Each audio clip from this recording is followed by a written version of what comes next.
വിശദമായി നോക്കാം വാർത്തകൾ. ആദ്യം നമ്മൾ അന്താരാഷ്ട്ര തലത്തിലെ വാർത്തകളിലേക്ക് തന്നെയാണ് പോകുന്നത്.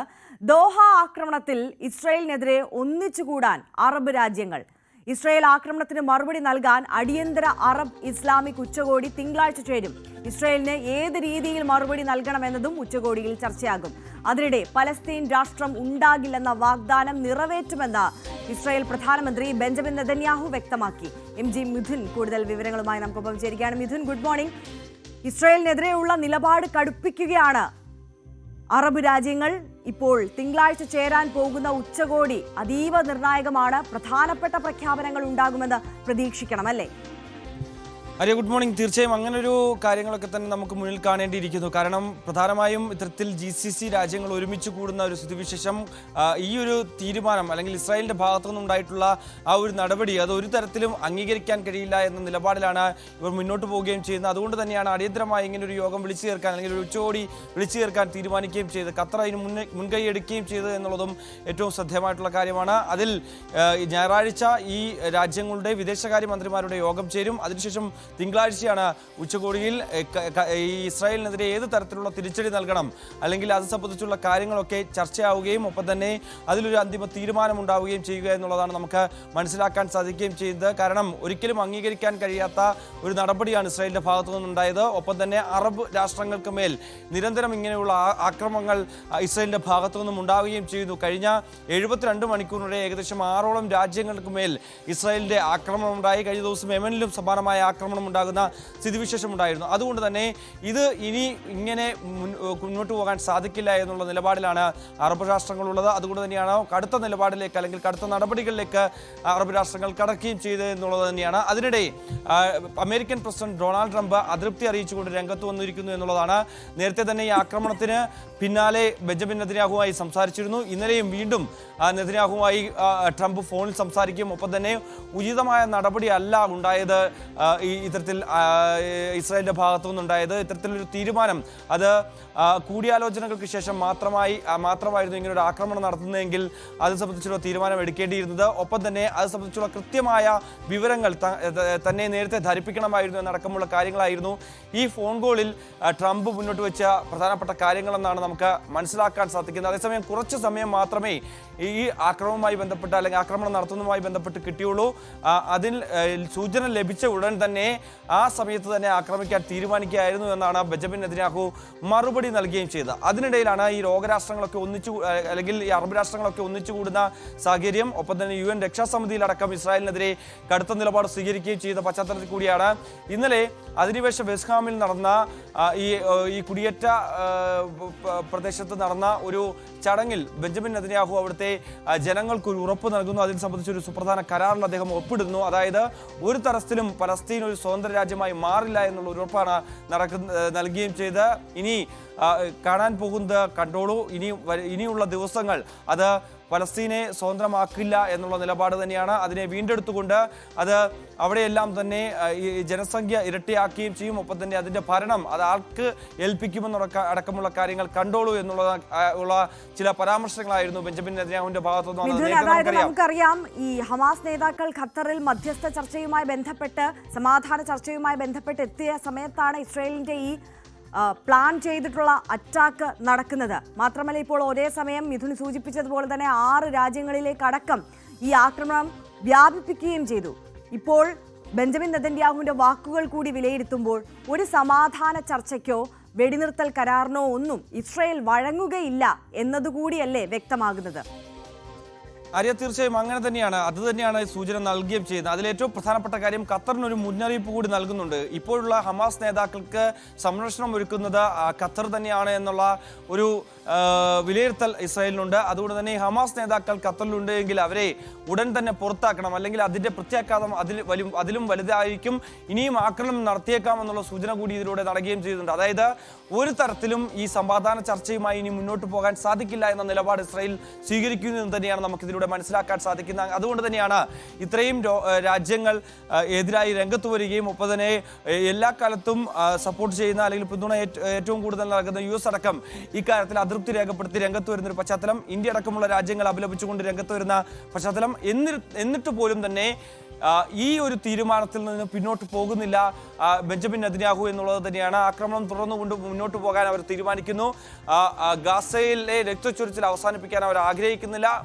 അവസാനം വരെയും, അതായത് ഹമാസിന്റെ അവസാന നേതാവിനെയും കൊലപ്പെടുത്തിയ ശേഷം മാത്രമേ ഈ നടപടിയിൽ നിന്ന് പിന്നോട്ട് പോവുകയെന്ന് അവർ ഉറച്ചു പറയുകയും ചെയ്യുന്നു. മറ്റൊന്ന്, ഈ ഹമാസിന്റെ ഉന്നത നേതാക്കൾ തങ്ങളുടെ ആക്രമണത്തിൽ കൊല്ലപ്പെട്ടു എന്നുള്ള വാർത്ത ഇപ്പോൾ ഇസ്രായേൽ നിഷേധിക്കുകയും ചെയ്യുന്നുണ്ട്. അതായത് അവിടെ രക്ഷപ്പെട്ടിട്ടുള്ള നേതാക്കളുണ്ടെങ്കിൽ അവരെ എല്ലാം തന്നെ പിന്തുടർന്ന് പിടികൂടി കൊലപ്പെടുത്തുമെന്നുള്ള ഒരു മുന്നറിയിപ്പ് കൂടി കഴിഞ്ഞ ദിവസവും ഇസ്രായേലിന്റെ ഭാഗത്തുനിന്നും ഉണ്ടാവുകയും ചെയ്തു. അങ്ങനെ പ്രകോപിച്ചുകൊണ്ട് മുന്നോട്ട് പോവുക എന്നുള്ള ഒരു നടപടി ഇസ്രായേൽ സ്വീകരിക്കുന്നു. പ്രകോപിച്ചുകൊണ്ട് മുന്നോട്ട് പോവുക എന്ന് മാത്രമല്ല, അത് യാഥാർത്ഥ്യമാക്കി കാണിക്കുന്നു എന്നുള്ളത് തന്നെയാണ്. അതിൻ്റെ സൂചന തന്നെയാണ് കഴിഞ്ഞ ദിവസങ്ങളിലുണ്ടായ മറ്റു രാജ്യങ്ങളിലേക്കുള്ള ആക്രമണം വ്യക്തമാക്കുകയും ചെയ്യുന്നത്. ഒപ്പം തന്നെ അറബ് രാഷ്ട്രങ്ങൾ ഈ ഒന്നിച്ചുകൂടാൻ ശ്രമിക്കുമ്പോൾ പോലും ഇങ്ങനെ ഒരു നടപടി ഇസ്രായേലിന്റെ ഭാഗത്തുനിന്ന് ഉണ്ടാകുന്നത് എന്നുള്ളത് തന്നെയാണ്. ഇതിനൊന്നും തന്നെ ഇസ്രായേൽ വഴങ്ങുന്നില്ല എന്നുള്ളതിന്റെ വ്യക്തമായ സൂചന കൂടിയാണ് ഇപ്പോൾ പുറത്തു വരുന്നത്. തീർച്ചയായും ജി മിഥുനാണ് വിശദാംശങ്ങൾ പങ്കുവച്ചത്. എന്തായാലും മിഥുൻ സൂചിപ്പിച്ചതുപോലെ തന്നെ ആക്രമണവും ഭീഷണിയുമായി ഇസ്രായേൽ ഇത്തരത്തിൽ മുന്നോട്ട് പോകുമ്പോൾ ഇനി സമാധാന ചർച്ചകൾക്കുള്ള സാഹചര്യങ്ങളൊന്നുമില്ല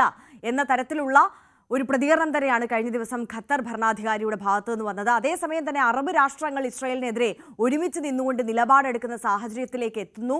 തിങ്കളാഴ്ച നടക്കാൻ പോകുന്ന അറബ് രാജ്യങ്ങളുടെ ഉച്ചകോടിയിൽ എന്ത് തീരുമാനമെടുക്കും എന്നതും ഈ വിഷയത്തിൽ വളരെ നിർണായകമാണ്. സൈനികപരമായിട്ടുള്ള ഒരു തിരിച്ചടിയിലേക്ക് കടക്കുമോ, അതോ നയതന്ത്രപരമായി ഇസ്രായേലിനെ ഒറ്റപ്പെടുത്താനും തിരിച്ചടി നൽകാനുമുള്ള നീക്കങ്ങളാണോ ആലോചിക്കുന്നത് എന്നത് ഏറെ നിർണായകമാണ്. മറ്റൊരു വാർത്തയിലേക്ക് കടന്നാൽ, നേപ്പാളിൽ രാഷ്ട്രീയ അനിശ്ചിതത്വം തുടരുന്നു. ഇടക്കാല സർക്കാരിനെ ആര് നയിക്കുമെന്നതിൽ തീരുമാനം നീളുകയാണ്. സുശീല കർക്കിനൊപ്പം കൽമാൻ ഗിസിങ്ങിന്റെ പേരാണ് ഇപ്പോൾ സജീവ പരിഗണനയിൽ ഉള്ളത്. പാർലമെന്റ് പിരിച്ചുവിട്ട് ഭരണഘടനാ ഭേദഗതി ചെയ്യണമെന്ന ആവശ്യമാണ് ജൻസി പ്രക്ഷോഭകർ മുന്നോട്ട് വയ്ക്കുന്നത്.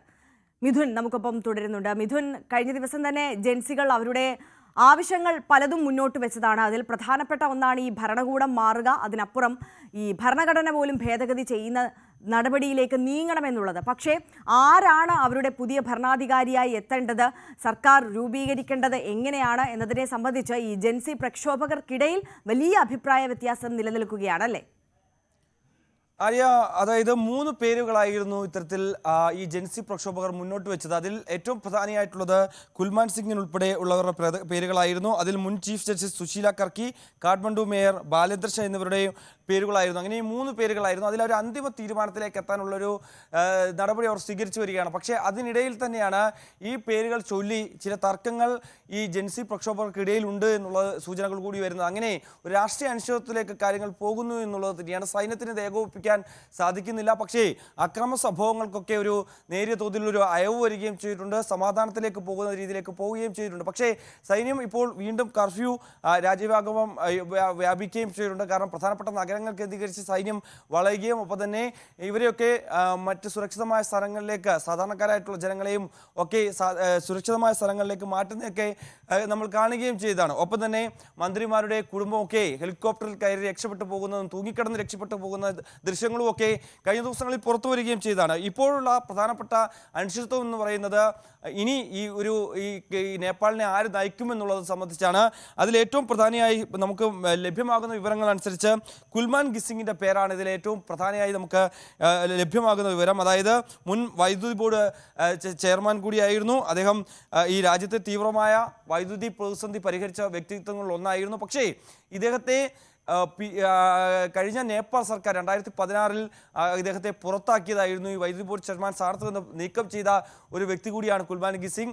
അതുകൊണ്ട് തന്നെയാണ് ഇത്തരത്തിൽ ഈ ജൻസി പ്രക്ഷോഭകർക്കിടയിൽ ഇദ്ദേഹത്തിൻ്റെ പേര് കൂടി, അല്ലെങ്കിൽ പ്രധാനമന്ത്രി സ്ഥാനത്തേക്ക് ഇദ്ദേഹത്തിൻ്റെ പേര് കൂടി പരിഗണിക്കുകയും ചെയ്തത്. മറ്റൊന്ന് നമുക്കറിയാം, മുൻ ചീഫ് ജസ്റ്റിസിൻ്റെ പേരാണ്. മുൻ ചീഫ് ജസ്റ്റിസ് അവിടുത്തെ DGPയുടെ നിയമനവുമായി ബന്ധപ്പെട്ട ചില തർക്കങ്ങളുണ്ടായിരുന്നു. അതിനുശേഷം DGPയെ ആ തലസ്ഥാനത്ത് നിന്ന് നീക്കം ചെയ്ത നടപടിയെ ചോദ്യം ചെയ്തുകൊണ്ട് അന്നത്തെ സർക്കാരും ഒപ്പം തന്നെ പ്രതിപക്ഷവും ഒരുമിച്ച് ചീഫ് ജസ്റ്റിസിനെ അന്ന് ഇംപീച്ച് ചെയ്ത് പുറത്താക്കിയൊരു സ്ഥിതിവിശേഷം ഉണ്ടായിരുന്നു. അതുകൊണ്ട് തന്നെ സ്വാഭാവികമായും പ്രധാനമന്ത്രി സ്ഥാനത്തേക്ക് ഇവരെ പരിഗണിക്കാനുള്ള സാധ്യത വളരെ കുറവാണ് എന്നുള്ളത് തന്നെയാണ്. പക്ഷേ ജൻസി പ്രക്ഷോഭകർ മുന്നോട്ട് വെച്ച പേരുകളിൽ ഇവരുടെ പേരുകളും ഉണ്ട് എന്നുള്ളതാണ്. മറ്റൊന്ന്, സുശീല കർക്കിക്ക് പുറമെ കാഠ്മണ്ഡു മേയർ ബാലേന്ദ്ര ഷാ എന്നാണ് ബാലേന്ദ്ര ഷായുടെ പേരും പറഞ്ഞു കേൾക്കുകയും ചെയ്യുന്നുണ്ട്. പ്രത്യേകിച്ച് നമുക്കറിയാം ബാലേന്ദ്ര ഷാ അവിടുത്തെ ഒരു റാപ്പർ കൂടിയാണ്. അവിടുത്തെ ഭരണപക്ഷത്തിനെതിരെ, അവിടുത്തെ അഴിമതിക്കെതിരെ എല്ലാ കാലത്തും പാട്ടുകളിലൂടെയൊക്കെ വലിയ വിമർശനം ഉന്നയിച്ച നേതാക്കളിൽ ഒരാളാണ്. പിന്നീട് കാഠ്മണ്ഡുവിൽ നടന്ന തെരഞ്ഞെടുപ്പിൽ, മേയർ തെരഞ്ഞെടുപ്പിൽ ഒറ്റയ്ക്ക് മത്സരിച്ച് സ്വതന്ത്രനായി മത്സരിച്ചുകൊണ്ട്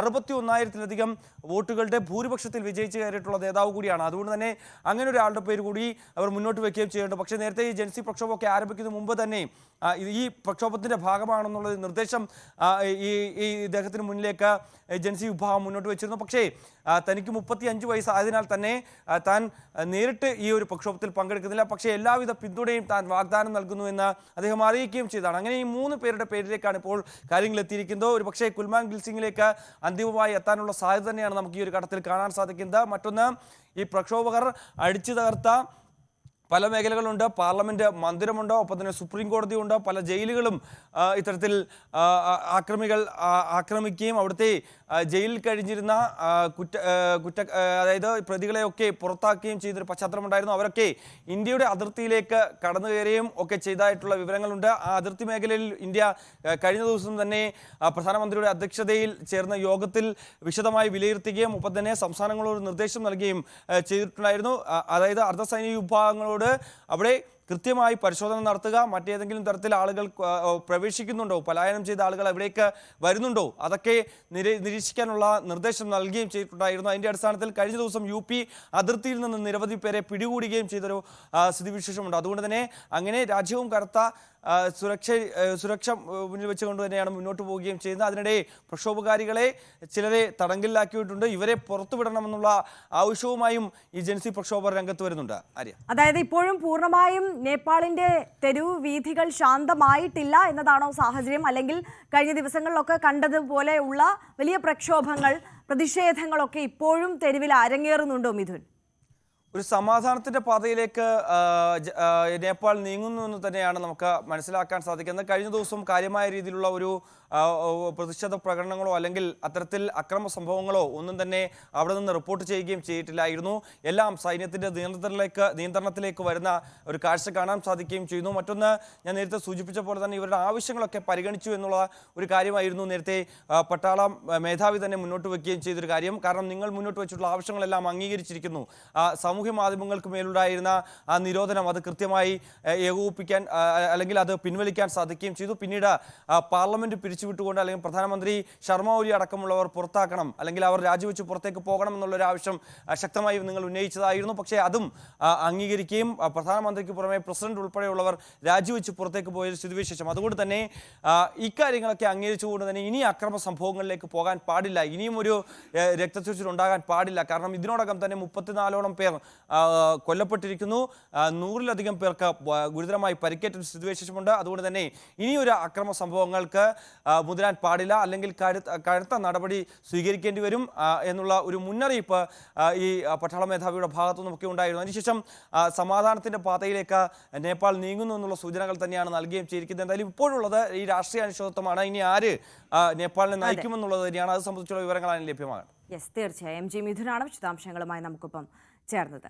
സൈനിക അട്ടിമറി ഗൂഢാലോചന കേസിൽ ബ്രസീൽ മുൻ പ്രസിഡന്റ് ജെയർ ബോൾസനാരോയ്ക്ക് 27 വർഷം തടവ് ശിക്ഷ. കലാപം ഉണ്ടാക്കാൻ ശ്രമം ഉൾപ്പെടെ 5 കുറ്റങ്ങൾ തെളിഞ്ഞതായി സുപ്രീം കോടതി ഭൂരിപക്ഷ ബെഞ്ച് വിധിച്ചു. അതേസമയം ബോൾസനാരോയെ ഉടൻ തടങ്കലിലാക്കില്ല. ബോൾസനാരോ അനുയായികൾ പ്രതിഷേധവുമായി രംഗത്ത് വന്നിട്ടുണ്ട്. വിവരങ്ങളുമായി KP അഭിലാഷ് നമുക്കൊപ്പം ചേരുകയാണ്. അഭിലാഷ്, ഈ മുൻ പ്രസിഡന്റിനെതിരെയാണ് ഈ ഗുരുതരമായ 5 കുറ്റങ്ങൾ തെളിയിക്കപ്പെട്ടിട്ടുള്ളത്. 27 വർഷം തടവിനാണ് ശിക്ഷ വിധിച്ചിട്ടുള്ളത്. എന്താണ് സാഹചര്യം? വിശദാംശങ്ങൾ. Arya, good morning. ബ്രസീലിന്റെ ചരിത്രത്തിൽ തന്നെ ആദ്യമായിട്ടാണ് ഒരു മുൻ പ്രസിഡന്റ് ഇത്തരത്തിൽ ശിക്ഷയ്ക്ക് വിധിക്കപ്പെടുന്നത് എന്നുള്ളതാണ്. അതായത് 40 വർഷത്തോളം വരെ തടവ് ശിക്ഷ ലഭിച്ചേക്കാമായിരുന്ന കുറ്റങ്ങൾ ആയിരുന്നു ബോൾസനാരോയ്ക്ക് നേരെ ഉയർത്തപ്പെട്ടത്. അതിൽ തന്നെ പ്രധാനപ്പെട്ട 5 കുറ്റകൃത്യങ്ങൾ തെളിഞ്ഞിരിക്കുന്നു എന്നുള്ളതാണ് ഈ ഭൂരിപക്ഷ ബെഞ്ചിന്റെ വിധി.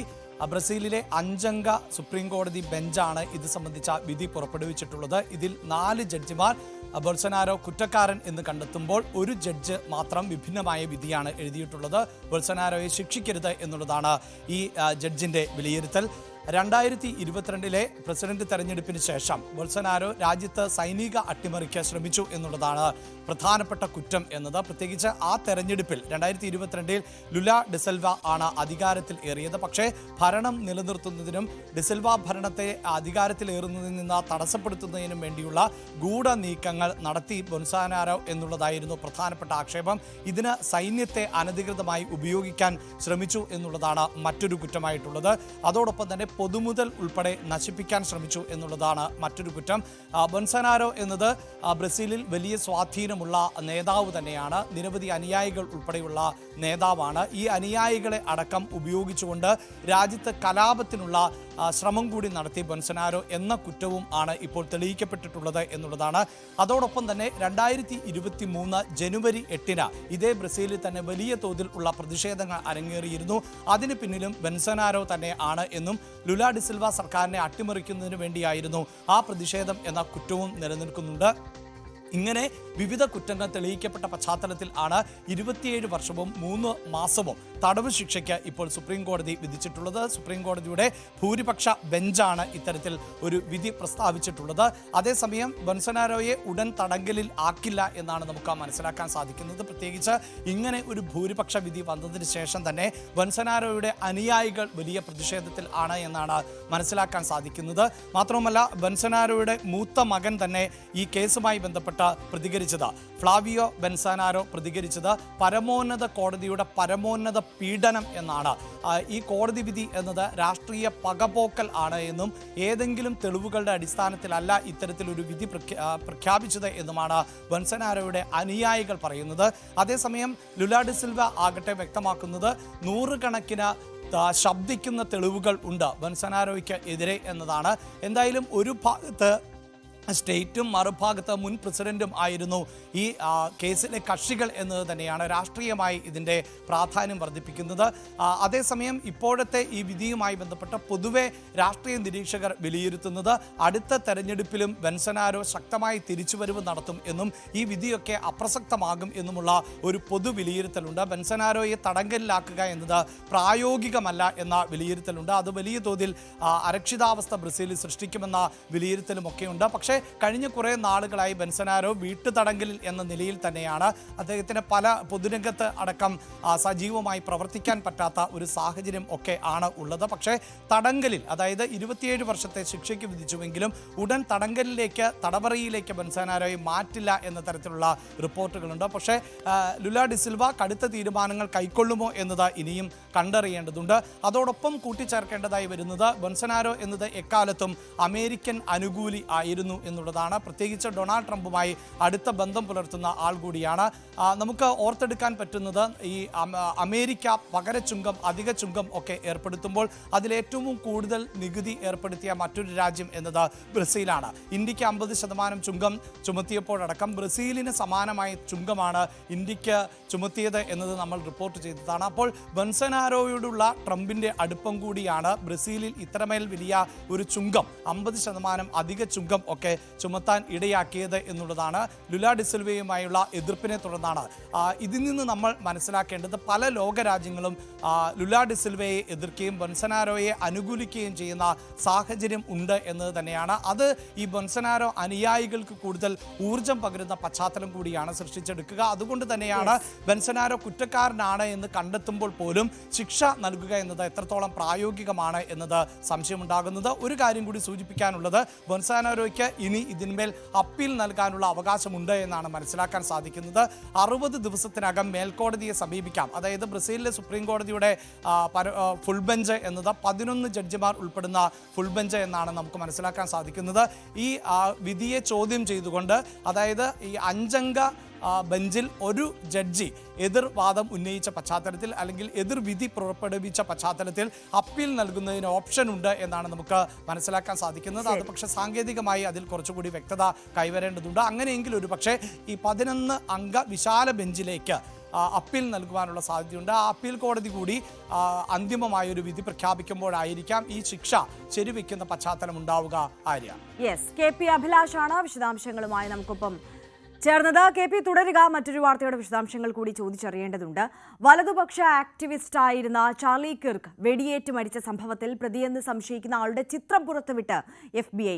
തലയിൽ തൊപ്പിയും സൺഗ്ലാസും കറുത്ത ടീഷർട്ടും ധരിച്ചയാളുടെ ചിത്രമാണ് പുറത്തു വന്നിരിക്കുന്നത്. സാമൂഹിക മാധ്യമമായ എക്സിൽ പ്രതിയെന്ന് സംശയിക്കുന്ന ആളുടെ ചിത്രം FBI പങ്കുവച്ചിട്ടുണ്ട്. KP അഭിലാഷ് നമുക്കൊപ്പം തുടരുകയാണ്. അഭിലാഷ്, നമുക്കറിയാം അമേരിക്കൻ രാഷ്ട്രീയത്തെ തന്നെ പിടിച്ചുകുലുക്കിയ ഒരു കൊലപാതക വാർത്തയാണ് കഴിഞ്ഞ ദിവസം നമ്മളെ തേടിയെത്തിയത്. കിർക്കിനെ സംബന്ധിച്ച് നോക്കുകയാണെങ്കിൽ വലിയ ഫാൻ ഫോളോവേഴ്സ് ഉള്ള ഒരു വ്യക്തി കൂടിയാണ്. അത്രത്തോളം സ്വാധീനമുള്ള ഒരു വ്യക്തി ഇത്തരത്തിൽ ഒരു പൊതുപരിപാടിയിൽ കൊല ചെയ്യപ്പെടുന്നു.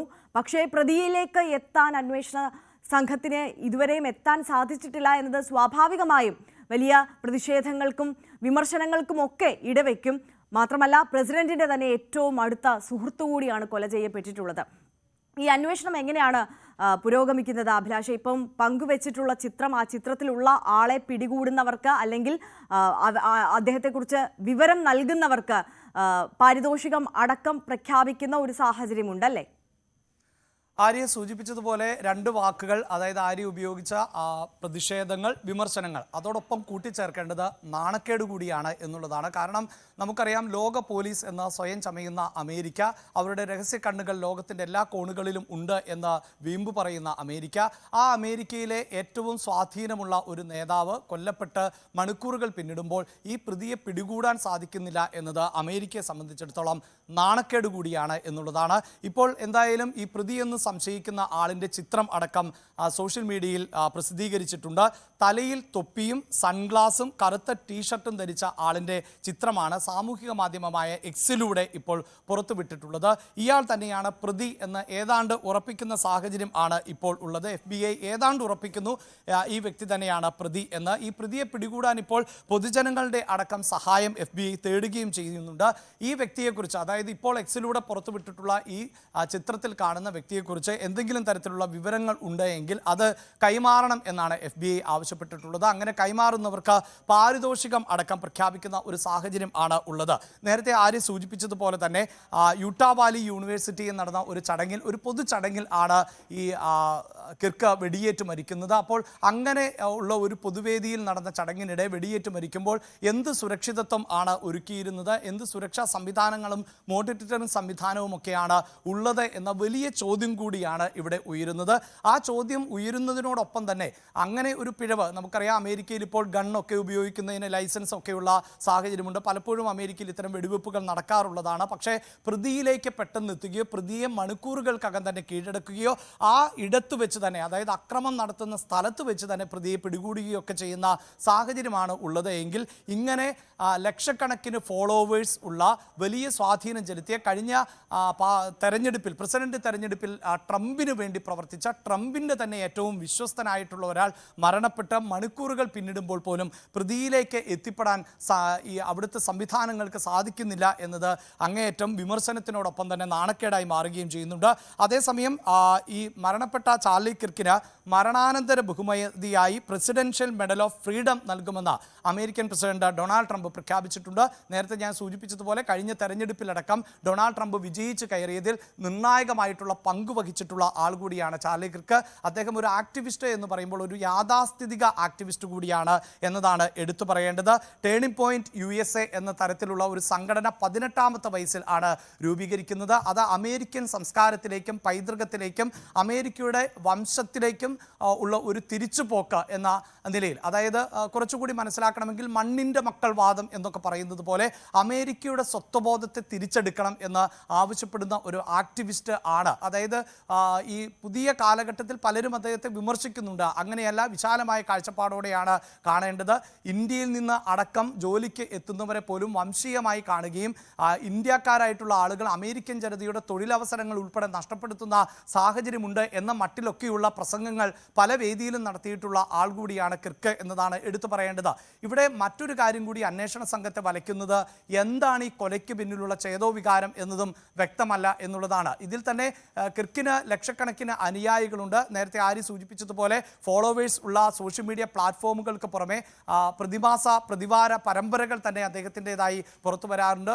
അദ്ദേഹത്തിൻ്റെ പ്രസംഗങ്ങൾ പതിനായിരക്കണക്കിന് ആളുകളാണ് ഓരോ തവണയും കേൾക്കുന്നത്. അങ്ങനെ എല്ലാ സോഷ്യൽ മീഡിയ പ്ലാറ്റ്ഫോമുകളും ദൃശ്യശ്രവ്യ മാധ്യമങ്ങളുമൊക്കെ പ്രയോജനപ്പെടുത്തുകയും നിരവധിയായ ഫോളോവേഴ്സ് ഉള്ള ആളുമാണ് കിർക്ക്. അതേസമയം ഇതേ ഫോളോവേഴ്സിൽ തന്നെ വലിയൊരു വിഭാഗം ആളുകൾ അതൃപ്തരായിരുന്നു, കിർക്കിനോട് വിയോജിപ്പുള്ളവരാണ് എന്ന വിമർശനം കൂടി ഉയരുന്നുണ്ട്. അമേരിക്കയെ പിന്നോട്ടടിക്കുകയാണ് ചെയ്യുന്നത് കിർക്കിനെ പോലെയുള്ളവർ എന്ന വിമർശനവും നിലനിൽക്കുന്നുണ്ട്. അപ്പോൾ എന്തായിരുന്നു ഈ കിർക്കിനെ വെടിവെച്ച് കൊല്ലുവാനുണ്ടായ സാഹചര്യം എന്നതിൽ ഇപ്പോൾ വ്യക്തതയില്ല. പ്രേക്ഷകർ ഇപ്പോൾ ദൃശ്യങ്ങളിൽ കാണുന്ന ഈ ചിത്രം, അതായത് ഇപ്പോൾ ഈ കറുത്ത ടീഷർട്ട് ധരിച്ച് തൊപ്പി ധരിച്ചിട്ടുള്ള കറുത്ത ടീഷർട്ടും അതോടൊപ്പം തന്നെ സൺഗ്ലാസും വെച്ചിട്ടുള്ള ഈ വ്യക്തിയാണ് കിർക്കിനെ കൊന്നത് എന്നുള്ളതാണ് FBI പ്രാഥമികമായ നിഗമനം. ഇയാളെക്കുറിച്ചുള്ള വിവരം ആണ് ഇതുവരെയും FBIക്ക് ലഭിക്കാത്തത്.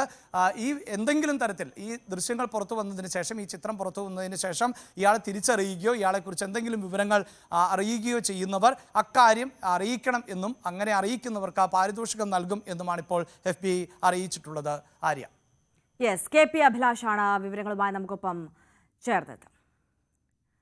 രാജ്യത്തിന്റെ 15ാമത് ഉപരാഷ്ട്രപതിയായി CP രാധാകൃഷ്ണൻ ഇന്ന് സത്യപ്രതിജ്ഞ ചെയ്യും. രാഷ്ട്രപതി ഭവനിൽ 10 മണിക്കാണ് സത്യപ്രതിജ്ഞ. CP രാധാകൃഷ്ണൻ പദവി ഒഴിഞ്ഞ സാഹചര്യത്തിൽ ഗുജറാത്ത് ഗവർണർ ദേവ്വ്രത് ആചാര്യയ്ക്കാണ് മഹാരാഷ്ട്ര ഗവർണറുടെ അധിക ചുമതല. ER രാഗേഷ് കൂടുതൽ വിവരങ്ങളുമായി നമുക്കൊപ്പം ചേരുകയാണ്. Ragesh, good morning. 15ാമത് ഉപരാഷ്ട്രപതിയായി CP രാധാകൃഷ്ണൻ ഇന്ന് സത്യപ്രതിജ്ഞ ചെയ്യുകയാണ്. അതിനപ്പുറം ഈ തെരഞ്ഞെടുപ്പുമായി ബന്ധപ്പെട്ടിട്ടുള്ള വിവാദങ്ങൾ പ്രതിപക്ഷം കൂടുതൽ ചർച്ചയാക്കുന്ന ഒരു സാഹചര്യം കൂടിയില്ലേ? Arya, good morning. 15ാമത് ഉപരാഷ്ട്രപതിയായി CP രാധാകൃഷ്ണൻ സത്യപ്രതിജ്ഞ ചെയ്യുകയാണ്. 10 മണിക്ക് രാഷ്ട്രപതി ഭവനിലാണ് സത്യപ്രതിജ്ഞാ ചടങ്ങുകൾ. രാഷ്ട്രപതി ദ്രൗപദി മുർമു സത്യവാചകം ചൊല്ലിക്കൊടുക്കും. ഏതായാലും കക്ഷി നേതാക്കൾക്ക്, പ്രത്യേകിച്ച് ലോക്സഭയിലെ പ്രതിപക്ഷ നേതാവ് രാഹുൽ ഗാന്ധി, മല്ലികാർജ്ജുൻ ഖർഗെ തുടങ്ങിയ നേതാക്കൾക്കെല്ലാം തന്നെ ചടങ്ങിലേക്ക് ക്ഷണമുണ്ട്. ഇതിനുശേഷം നടക്കുന്ന ആദ്യത്തെ പരിപാടി കക്ഷി നേതാക്കളുടെ യോഗമാണ്. ഈ യോഗം വിളിച്ചിട്ടുണ്ട് CP രാധാകൃഷ്ണൻ ഉപരാഷ്ട്രപതി. 12 മണിക്കാണ് ഈ യോഗം വിളിച്ചിരിക്കുന്നത്. പക്ഷേ പൊടുന്നനെയുള്ള സന്ദേശമായതുകൊണ്ട് തന്നെ പല നേതാക്കളും ഡൽഹിയിലില്ല, പലരും ഡൽഹിക്ക് പുറത്താണുള്ളത് എന്നാണ് ഇപ്പോൾ പ്രതിപക്ഷ കക്ഷികളിലൊക്കെ തന്നെ ചില നേതാക്കൾ അറിയിച്ചിരിക്കുന്നത്. ഏതായാലും ആര്യ സൂചിപ്പിച്ച പോലെ തന്നെ തെരഞ്ഞെടുപ്പ് കഴിഞ്ഞു, അതിൻ്റെ ഫലം വന്നു. അതിനുശേഷവും വിവാദം തുടരുകയാണ്. അതിനുള്ള പ്രധാനപ്പെട്ട കാരണം ഇന്ത്യ സഖ്യത്തിന് പ്രതീക്ഷിച്ചതിനേക്കാൾ വോട്ട് വലിയ തോതിൽ കുറഞ്ഞത് തന്നെയാണ് കാരണം 324 ഇന്ത്യ സഖ്യത്തിന് പരസ്യമായി പിന്തുണ അറിയിച്ചിരുന്ന MP-മാരുടെ എണ്ണമെങ്കിൽ 300 എന്ന നിലയിലേക്ക് മാത്രം കാര്യങ്ങൾ ഒതുങ്ങി. കാരണം കോൺഗ്രസ് നേതാവ്, പ്രധാനപ്പെട്ട നേതാവാണ്, അദ്ദേഹം സാമൂഹ്യ മാധ്യമങ്ങളിലൊക്കെ തന്നെ ഏറ്റവും സജീവമായ നേതാവാണ് ജയറാം രമേശ്. അദ്ദേഹം പോലും 315 എന്നൊരു കണക്കാണ് ഇന്ത്യ സഖ്യത്തിൻ്റെതായി അവതരിപ്പിച്ചത്. അതുപോലും എത്താൻ ഇന്ത്യ സഖ്യത്തിന് സാധിച്ചില്ല. അതിൽ തന്നെ പല വിവാദങ്ങൾ നടക്കുന്നുണ്ട്. ആം ആദ്മി പാർട്ടിയെ പഴിച്ചുകൊണ്ട് തൃണമൂൽ കോൺഗ്രസ് അടക്കമുള്ള കക്ഷികൾ രംഗത്ത് വന്നിട്ടുണ്ട്. ചെറിയ പാർട്ടികളുടെ വോട്ടാണ് പോയതെന്ന് കോൺഗ്രസ് തന്നെ പറയുന്ന സാഹചര്യമുണ്ടായി. BJP വോട്ട് ലഭിക്കാൻ വേണ്ടി കോടികൾ എറിഞ്ഞു എന്ന തൃണമൂൽ കോൺഗ്രസിൻ്റെ ആരോപണമുണ്ട്. അങ്ങനെ പല കക്ഷികളും വാദപ്രതിവാദം ഇപ്പോഴും തുടരുകയാണ്. ഏതായാലും ആ ഘട്ടത്തിൽ തന്നെയാണ് സത്യപ്രതിജ്ഞ ചെയ്ത് അധികാരമേൽക്കുന്നത്, ചുമതലയേൽക്കുന്നത് CP രാധാകൃഷ്ണൻ. ഏതായാലും അദ്ദേഹം ഇതിന് തൊട്ട് മുൻപ് മഹാരാഷ്ട്ര ഗവർണറായിരുന്നു. ഇന്നലെയാണ് പദവി ഒഴിഞ്ഞത്. ഈ 13 മാസക്കാലത്തെ ഗവർണർ പദവി അത് ഏറ്റവും സന്തോഷം നിറഞ്ഞ കാലമാണെന്ന പ്രതികരണമാണ് ഇപ്പോൾ അദ്ദേഹത്തിൻ്റെ ഭാഗത്തു നിന്നായി ഉണ്ടായിട്ടുള്ളത്. ഏതായാലും CP രാധാകൃഷ്ണൻ ഉപരാഷ്ട്രപതി ആകുന്ന സാഹചര്യത്തിൽ മഹാരാഷ്ട്ര ഗവർണറുടെ അധിക ചുമതല ഇപ്പോൾ നൽകിയിട്ടുള്ളത് ഗുജറാത്ത് ഗവർണറായ ദേവ്വ്രത് ആചാര്യയ്ക്കാണ്. അദ്ദേഹം 2 സംസ്ഥാനങ്ങളുടെയും ചുമതല കൂടി വഹിക്കുകയും ചെയ്യും. ഏതായാലും പൊടുന്നനെയുള്ളൊരു തീരുമാനമാണ്. സാധാരണ ഉപരാഷ്ട്രപതി തെരഞ്ഞെടുപ്പ് നടക്കേണ്ടിയിരുന്നത് 2027 കാരണം ജഗ്ദീപ് ധൻഖറിന്റെ കാലാവധി 3 വർഷം മാത്രമേ അവസാനിച്ചിട്ടുള്ളൂ. ഇനി 2 വർഷം കൂടി അദ്ദേഹത്തിന് ബാക്കിയുണ്ട്. പക്ഷേ കഴിഞ്ഞ സഭാ സമ്മേളനത്തിന്റെ ആദ്യ ദിവസം വളരെ സജീവമായി ഇടപെട്ട ജഗ്ദീപ് ധൻഖർ അന്ന് വൈകിട്ട് പൊടുന്നനെ രാജി പ്രഖ്യാപിക്കുകയായിരുന്നു. ഏതായാലും ആ രാജിക്ക് കാരണമായി അദ്ദേഹം പരസ്യമായി പറഞ്ഞത് ആരോഗ്യ പ്രശ്നങ്ങൾ അലട്ടുന്നു എന്നാണ്. പക്ഷെ അങ്ങനെയല്ല കാര്യങ്ങൾ. കാരണം സർക്കാരുമായി ചില കാര്യങ്ങളിലെങ്കിലും അദ്ദേഹത്തിന് അഭിപ്രായ വ്യത്യാസമുണ്ടായിരുന്നു. അഭിപ്രായ വ്യത്യാസമാണ് രാജിയിലേക്ക് നിർബന്ധിതനായത് അല്ലെങ്കിൽ രാജിയിലേക്ക് നയിച്ചത്. പക്ഷേ രാഷ്ട്രീയം നോക്കുകയാണെങ്കിൽ ജഗ്ദീപ് ധൻഖർ BJPയോടുമായി സമീപകാലത്തൊക്കെ തന്നെ ചേർന്ന് നിൽക്കുന്ന ആളായിരുന്നെങ്കിൽ പോലും അദ്ദേഹത്തിൻ്റെ രാഷ്ട്രീയം തുടങ്ങുന്നത് ലോക്ദളിലൂടെയാണ്. പിന്നീട് അദ്ദേഹം കോൺഗ്രസിൽ വന്നു. അതിനുശേഷമാണ് BJP ആകുന്നത്. പക്ഷേ CP രാധാകൃഷ്ണൻ എന്ന ഒരു പേരിലേക്ക് വീണ്ടും BJP എത്തുമ്പോൾ RSSലൂടെ വളർന്ന പ്രത്യേകിച്ച് കേന്ദ്ര സർക്കാരിനോട് ഏറ്റവും ചേർന്ന് നിൽക്കുന്ന ഒരു നേതാവിനെ തന്നെ ഇപ്പോൾ ഉപരാഷ്ട്രപതിയായി നിശ്ചയിക്കുകയും അദ്ദേഹത്തെ വിജയിപ്പിച്ചെടുക്കുകയും ചെയ്തിരിക്കുകയാണ് BJP. ആര്യ. യെസ്, CR രാഗേഷാണ് വിശദാംശങ്ങളുമായി നമുക്കൊപ്പം ചേർന്നത്. തുടരുക. മറ്റൊരു വാർത്ത കൂടിയുണ്ട്. പ്രധാനമന്ത്രി നാളെ മണിപ്പൂരിലേക്ക് എത്തുകയാണ്. 2023 വംശീയ കലാപത്തിന് ശേഷം ആദ്യമായാണ് പ്രധാനമന്ത്രി സംസ്ഥാനം സന്ദർശിക്കുന്നത്. ഇംഫാലിലും ചുരാചന്ദ്പൂരിലുമാണ് മോദി സന്ദർശിക്കുക. മോദിയുടെ സന്ദർശനത്തിന് തൊട്ടു മുൻപേ ചുരാചന്ദ്പൂരിൽ പോലീസും പ്രദേശവാസികളും ഏറ്റുമുട്ടി. രാഗേഷ് നമുക്കൊപ്പം തുടരുന്നുണ്ട്. നമുക്കറിയാം, കഴിഞ്ഞ 2 വർഷമായി കലാപം ഉണ്ടായതിനു ശേഷം പലകുറി ഈ വിഷയം ചർച്ചയ്ക്ക് പ്രതിപക്ഷം കൊണ്ടുവന്നിട്ട് പോലും മണിപ്പൂർ എന്ന വാക്കുപോലും ഉച്ചരിക്കാൻ തയ്യാറായില്ല പ്രധാനമന്ത്രി എന്ന വലിയ വിമർശനങ്ങൾ നിലനിൽക്കുന്നുണ്ടായിരുന്നു. അതിനൊടുവിൽ പ്രധാനമന്ത്രി നേരിട്ട് മണിപ്പൂരിലേക്ക് എത്തുന്നു എന്ന് പറയുമ്പോൾ അതിൻ്റെ രാഷ്ട്രീയ പ്രാധാന്യം അത്രത്തോളം വലുതാണ്. പക്ഷേ പ്രധാനമന്ത്രി എത്തുന്നതിന് തൊട്ടു മുമ്പും പ്രദേശം അത്രത്തോളം ശാന്തമല്ല എന്നതാണോ സാഹചര്യം? ആര്യ, 2023 മെയ് മാസത്തിലാണ് മണിപ്പൂരിൽ വംശീയ കലാപം ഉണ്ടാകുന്നത്. കുക്കികളും മെയ്തേകളും തമ്മിലുള്ള ആ കലാപത്തിൽ 260-ലധികം പേർ മരിച്ചു. 100 കണക്കിന് ആളുകൾക്ക് സ്വന്തം ജന്മനാട് വിട്ട് പോകേണ്ടി വന്നു. പലർക്കും വീടുകൾ നഷ്ടപ്പെട്ടു. അങ്ങനെ പലരും കഴിയുന്നത് ക്യാമ്പുകളിലാണ്. അത്തരം സാഹചര്യം വളരെ ഗുരുതരമായിട്ട് പോലും പ്രധാനമന്ത്രി മണിപ്പൂരിൽ എത്തിയിരുന്നില്ല. പല സംഘടനകളുടെ ഭാഗത്തുനിന്ന് നിരന്തരം അഭ്യർത്ഥന ഉണ്ടായിരുന്നു സന്ദർശിക്കണമെന്ന്. പ്രതിപക്ഷം നിരന്തരം ഈ ചോദ്യം ആവർത്തിച്ചുകൊണ്ടിരുന്നു, എന്തുകൊണ്ട് പ്രധാനമന്ത്രി മണിപ്പൂരിലേക്ക് പോകുന്നില്ല എന്ന്. പ്രതിപക്ഷത്തിന്റെ ഭാഗത്ത് പിന്നീട് കടുത്ത വിമർശനം പോലും അക്കാര്യങ്ങളിലൊക്കെ തന്നെ ഉണ്ടായി. അപ്പോൾ പോലും അത്തരമൊരു നീക്കം പ്രധാനമന്ത്രിയുടെ ഭാഗത്തുനിന്നോ കേന്ദ്ര സർക്കാരിൻ്റെ ഭാഗത്തുനിന്നോ ഉണ്ടായിട്ടില്ല. ഏതായാലും ഇപ്പോൾ കലാപം തുടങ്ങി ഏതാണ്ട് 2.5 വർഷത്തോട് അടുക്കുമ്പോഴാണ് പ്രധാനമന്ത്രിയുടെ സന്ദർശനം. നാളെയാണ് അദ്ദേഹം മണിപ്പൂരിലെത്തുക. 2 മേഖലകളിലാണ് പ്രധാനമായും സന്ദർശിക്കുന്നത്. ഒന്ന് ഇംഫാലിലാണ്, രണ്ടാമത് ചുരാചന്ദ്പൂരിലാണ്. ഈ 2 സ്ഥലങ്ങൾക്കും അതിൻ്റെതായ പ്രത്യേകതയുണ്ട്, സവിശേഷതയുണ്ട്. കാരണം ഇംഫാൽ എന്ന് പറയുന്ന തലസ്ഥാനത്തിനേക്കാൾ ഉപരിയായി അത് മെയ്തൈ ഭൂരിപക്ഷ മേഖല കൂടിയാണ്. അവിടെയാണ് പ്രധാനമന്ത്രി സന്ദർശിക്കുന്ന ഒരു പ്രദേശം. രണ്ടാമത്തേത് ചുരാചന്ദ്പൂരിലാണ്. ചുരാചന്ദ്പൂരിൻ്റെ പ്രത്യേകത അത് കുക്കി ഭൂരിപക്ഷ മേഖലയാണ്. കുക്കികളുടെ ഏറ്റവും പ്രധാനപ്പെട്ട കേന്ദ്രം എന്ന് തന്നെ പറയാം. ഈ 2 മേഖലകളിലാണ് പ്രധാനമന്ത്രി സന്ദർശനം നിശ്ചയിച്ചിരിക്കുന്നത്. ആദ്യത്തെ പരിപാടി അത് ചുരാചന്ദ്പൂരിലാണ്. അവിടെ പീസ് ഗ്രൗണ്ടിലാണ് പ്രധാനമന്ത്രി എത്തുക. അതിനുശേഷമാണ് ഇംഫാലിലെ കാംഗ്ല കോട്ടയിൽ പ്രധാനമന്ത്രിയുടെ പരിപാടി നിശ്ചയിച്ചിരിക്കുന്നത്. ഏതായാലും ചില വികസന പദ്ധതികളുടെ പ്രഖ്യാപനവും പ്രധാനമന്ത്രിയിൽ നിന്നുണ്ടാകും എന്നാണ് ഇപ്പോൾ കേന്ദ്ര സർക്കാരിൽ നിന്നടക്കം ലഭിക്കുന്ന വിവരം. ഏതാണ്ട് 8500 കോടി രൂപയുടെ പദ്ധതികൾ പ്രധാനമന്ത്രി പ്രഖ്യാപിക്കും. അതിൽ തന്നെ 7300 കോടി രൂപയുടെ പ്രഖ്യാപനം അല്ലെങ്കിൽ ശിലാസ്ഥാപന ചടങ്ങുകൾ നടക്കുക ചുരാചന്ദ്പൂരിലെ കുക്കി ഭൂരിപക്ഷ പ്രദേശത്താകും. അതിനുശേഷം ഇംഫാലിൽ നടക്കുന്ന ചടങ്ങിൽ 1200 കോടി രൂപയുടെ അടിസ്ഥാന സൗകര്യ വികസന പദ്ധതികൾ ഉദ്ഘാടനം പ്രധാനമന്ത്രി നിർവഹിക്കും എന്നാണ് ഇപ്പോൾ കേന്ദ്ര സർക്കാർ വൃത്തങ്ങൾ അറിയിച്ചിരിക്കുന്നത്. ഏതായാലും പ്രധാനമന്ത്രി ഒരുപക്ഷെ ഈ ദുരിതാശ്വാസ ക്യാമ്പുകൾ സന്ദർശിക്കാൻ സാധ്യതയുണ്ട്. കൂടാതെ പുനരധിവാസ പാക്കേജ് അടക്കമുള്ള പ്രഖ്യാപനങ്ങളിലേക്കും പ്രധാനമന്ത്രി കടന്നേക്കും. അങ്ങനെ ചില ഇടപെടലുകൾ സർക്കാരിൻ്റെ ഭാഗത്ത് ഈ വൈകിയ വേളയിലാണെങ്കിലും പ്രധാനമന്ത്രിയുടെ ഭാഗത്തുനിന്ന് ഉണ്ടാകും എന്നാണ് പ്രതീക്ഷിക്കുന്നത്. പക്ഷേ ആര്യ സൂചിപ്പിച്ച പോലെ തന്നെ അത്രത്തോളം ശാന്തമല്ല അവിടെ സാഹചര്യം. കാരണം ചില വിമത സംഘടനകളെങ്കിലും ബഹിഷ്കരണ ആഹ്വാനം ഇതിനോടകം തന്നെ നൽകിയിട്ടുണ്ട്. 6 വിമത സംഘടനകൾ പ്രധാനമന്ത്രിയുടെ സന്ദർശനം ബഹിഷ്കരിക്കണം എന്ന് ആഹ്വാനം ചെയ്തുകൊണ്ട് രംഗത്ത് വന്നിട്ടുണ്ട്. എന്നാൽ കുക്കി സംഘടനകൾ ഒന്നടങ്കം പ്രധാനമന്ത്രിയുടെ സന്ദർശനത്തെ ഇപ്പോൾ സ്വാഗതം ചെയ്യുകയാണ്. കാരണം അവർ ഇതിനെ ചരിത്രപരമായ സന്ദർശനം എന്നാണ് ഇപ്പോൾ വിശേഷിപ്പിച്ചിരിക്കുന്നത്. മാത്രമല്ല അപൂർവങ്ങളിൽ അപൂർവമായി സംഭവിക്കുന്നതെന്ന് കൂടി എന്ന പ്രതികരണം കൂടി കുക്കി സംഘടനകളുടെ ഭാഗത്തുനിന്നായി വരുന്നു. കാരണം ചുരാചന്ദ്പൂർ അടക്കമുള്ള മേഖലകളിലേക്ക് ഒരു പ്രധാനമന്ത്രി എത്തിയിട്ട് ഏതാണ്ട് 4 പതിറ്റാണ്ടായി എന്ന പ്രതികരണമാണ് കുക്കി സംഘടനകൾ നടത്തിയിട്ടുള്ളത്. കാരണം ഏറ്റവും അവസാനം അവിടെ ചുരാചന്ദ്പൂർ മേഖലയെ സന്ദർശിച്ച പ്രധാനമന്ത്രി രാജീവ് ഗാന്ധിയാണ്. അത് 88-ലാണ്. അതിനുശേഷം ഒരു പ്രധാനമന്ത്രി ആദ്യമായി പ്രദേശത്തെത്തുന്നു. അത് വളരെ സന്തോഷത്തോടു കൂടി സ്വാഗതം ചെയ്യുന്നു എന്ന പ്രതികരണമാണ് കുക്കികളുടെ ഭാഗത്തുനിന്ന് ഈ ഘട്ടത്തിൽ ഉണ്ടായിട്ടുള്ളത്. കാരണം കുക്കികൾ ഉന്നയിക്കുന്ന പ്രധാനപ്പെട്ട ആവശ്യങ്ങളിലൊന്ന് മണിപ്പൂരിൽ നിന്ന് ഒരു പ്രത്യേക കേന്ദ്രഭരണ പ്രദേശമായി പ്രത്യേകിച്ച് കുക്കി ഭൂരിപക്ഷ മേഖലകളെ മാറ്റണം, അങ്ങനെ ഒരു പ്രഖ്യാപനം കേന്ദ്രത്തിൻ്റെ അടക്കം ഭാഗത്തുനിന്ന് ഉണ്ടാകണമെന്ന ആവശ്യമാണ് കഴിഞ്ഞ കുറേ കാലങ്ങളായി കുക്കി സംഘടനകൾ മുന്നോട്ട് വയ്ക്കുന്നത്. ആ വാദം ഇപ്പോഴും ഈ ഘട്ടത്തിലും അവർ ആവർത്തിക്കുന്നുണ്ട്. പക്ഷേ ചുരാചന്ദ്പൂരിലാണ് ഏറ്റവും ഒടുവിൽ ഇന്നലെ രാത്രി 8 മണിയോടുകൂടി സംഘർഷമുണ്ടായത്. പ്രത്യേകിച്ച് നരേന്ദ്രമോദി എത്തുന്ന ഗ്രൗണ്ടിനോട് സമീപമാണ് അവിടെ ചില അക്രമികളും പോലീസും തമ്മിൽ ഏറ്റുമുട്ടിയത്. കാരണം പ്രധാനമന്ത്രി സന്ദർശനത്തെ സ്വാഗതം ചെയ്തുകൊണ്ടുള്ള ബോർഡുകൾ അവിടെ സ്ഥാപിച്ചിരുന്നു, ഫ്ലക്സുകളൊക്കെ തന്നെ സ്ഥാപിച്ചിരുന്നു. അത് അക്രമികൾ തീയിട്ടു. അതിനുശേഷം അതിനുശേഷം അവിടെ സ്ഥാപിച്ച ബാരിക്കേഡുകളൊക്കെ തന്നെ തകർത്തു. അങ്ങനെ പോലീസും പ്രദേശവാസികളും തമ്മിൽ സംഘർഷത്തിലേക്ക് പോകുന്ന സാഹചര്യമുണ്ടായി. അതുകൊണ്ട് തന്നെ വലിയ സുരക്ഷ ഇപ്പോൾ ഈ മേഖലയിലടക്കം വർദ്ധിപ്പിക്കുകയും ചെയ്തിട്ടുണ്ട്. ആര്യ. CR രാഗേഷാണ് വിശദാംശങ്ങളുമായി നമുക്കൊപ്പം ചേർന്നത്. എന്തായാലും ഇനി മറ്റു വാർത്തകളിലേക്ക് എത്തുന്നതിന് മുമ്പ് നമ്മളൊരു ചെറിയ ഇടവേള എടുക്കുകയാണ്. ഇടവേള.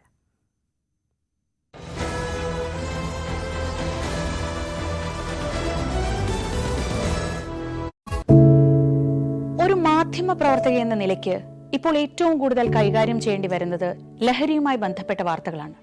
കൊച്ചുകുട്ടികൾ മുതൽ യുവാക്കൾ വരെ എല്ലാവരും ഉൾപ്പെട്ടിരിക്കുന്ന ലഹരിയുടെ ഒരു വല.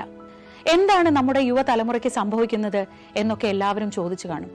പക്ഷേ അവരുടെ പ്രശ്നങ്ങളെ, അത് കുട്ടികൾ മുതൽ യുവാക്കൾ വരെ, അവരുടെ പ്രശ്നങ്ങളെ കേൾക്കുന്നതിന്, മനസ്സിലാക്കുന്നതിന്, ഒരു പരിഹാരം പറയുന്നതിന് മുതിർന്നവരായ നമുക്ക് എത്രമാത്രം കഴിയുന്നുണ്ട്? അവരിൽ ഉണ്ടാകുന്ന ചെറിയ മാറ്റങ്ങൾ നമ്മൾ തിരിച്ചറിയാറുണ്ട്. അവരുടെ ചുറ്റുമുള്ളത് ഒരു മായാലോകമാണ്. സോഷ്യൽ മീഡിയയുടെ, വീഡിയോ ഗെയിമുകളുടെ, സിനിമയുടെ, വാർത്തയുടെ വലിയ വിവരശേഖരത്തിന്റെ ലോകം. ആ ലോകത്തിനകത്ത് കുരുങ്ങിപ്പോകുന്ന കുട്ടികളെ തിരിച്ച് യഥാർത്ഥ ജീവിതത്തിലേക്ക്, മണ്ണിന്റെ മണമുള്ള ജീവിതത്തിലേക്ക് തിരിച്ചു കൊണ്ടുവരാൻ നമുക്കും കഴിയേണ്ടതല്ലേ? അവരെ കേൾക്കാൻ, അവരിൽ ഉണ്ടാകുന്ന മാറ്റങ്ങൾ തിരിച്ചറിയാൻ, അവരുടെ പ്രശ്നങ്ങൾക്ക് പരിഹാരം കാണാൻ നമുക്ക് മാത്രമേ കഴിയൂ. ചേർത്ത് പിടിക്കാം നമ്മുടെ കുട്ടികളെ. ലഹരിയുടെ വലയിൽ കുരുങ്ങാതെ അവരെ കാത്തുരക്ഷിക്കാം.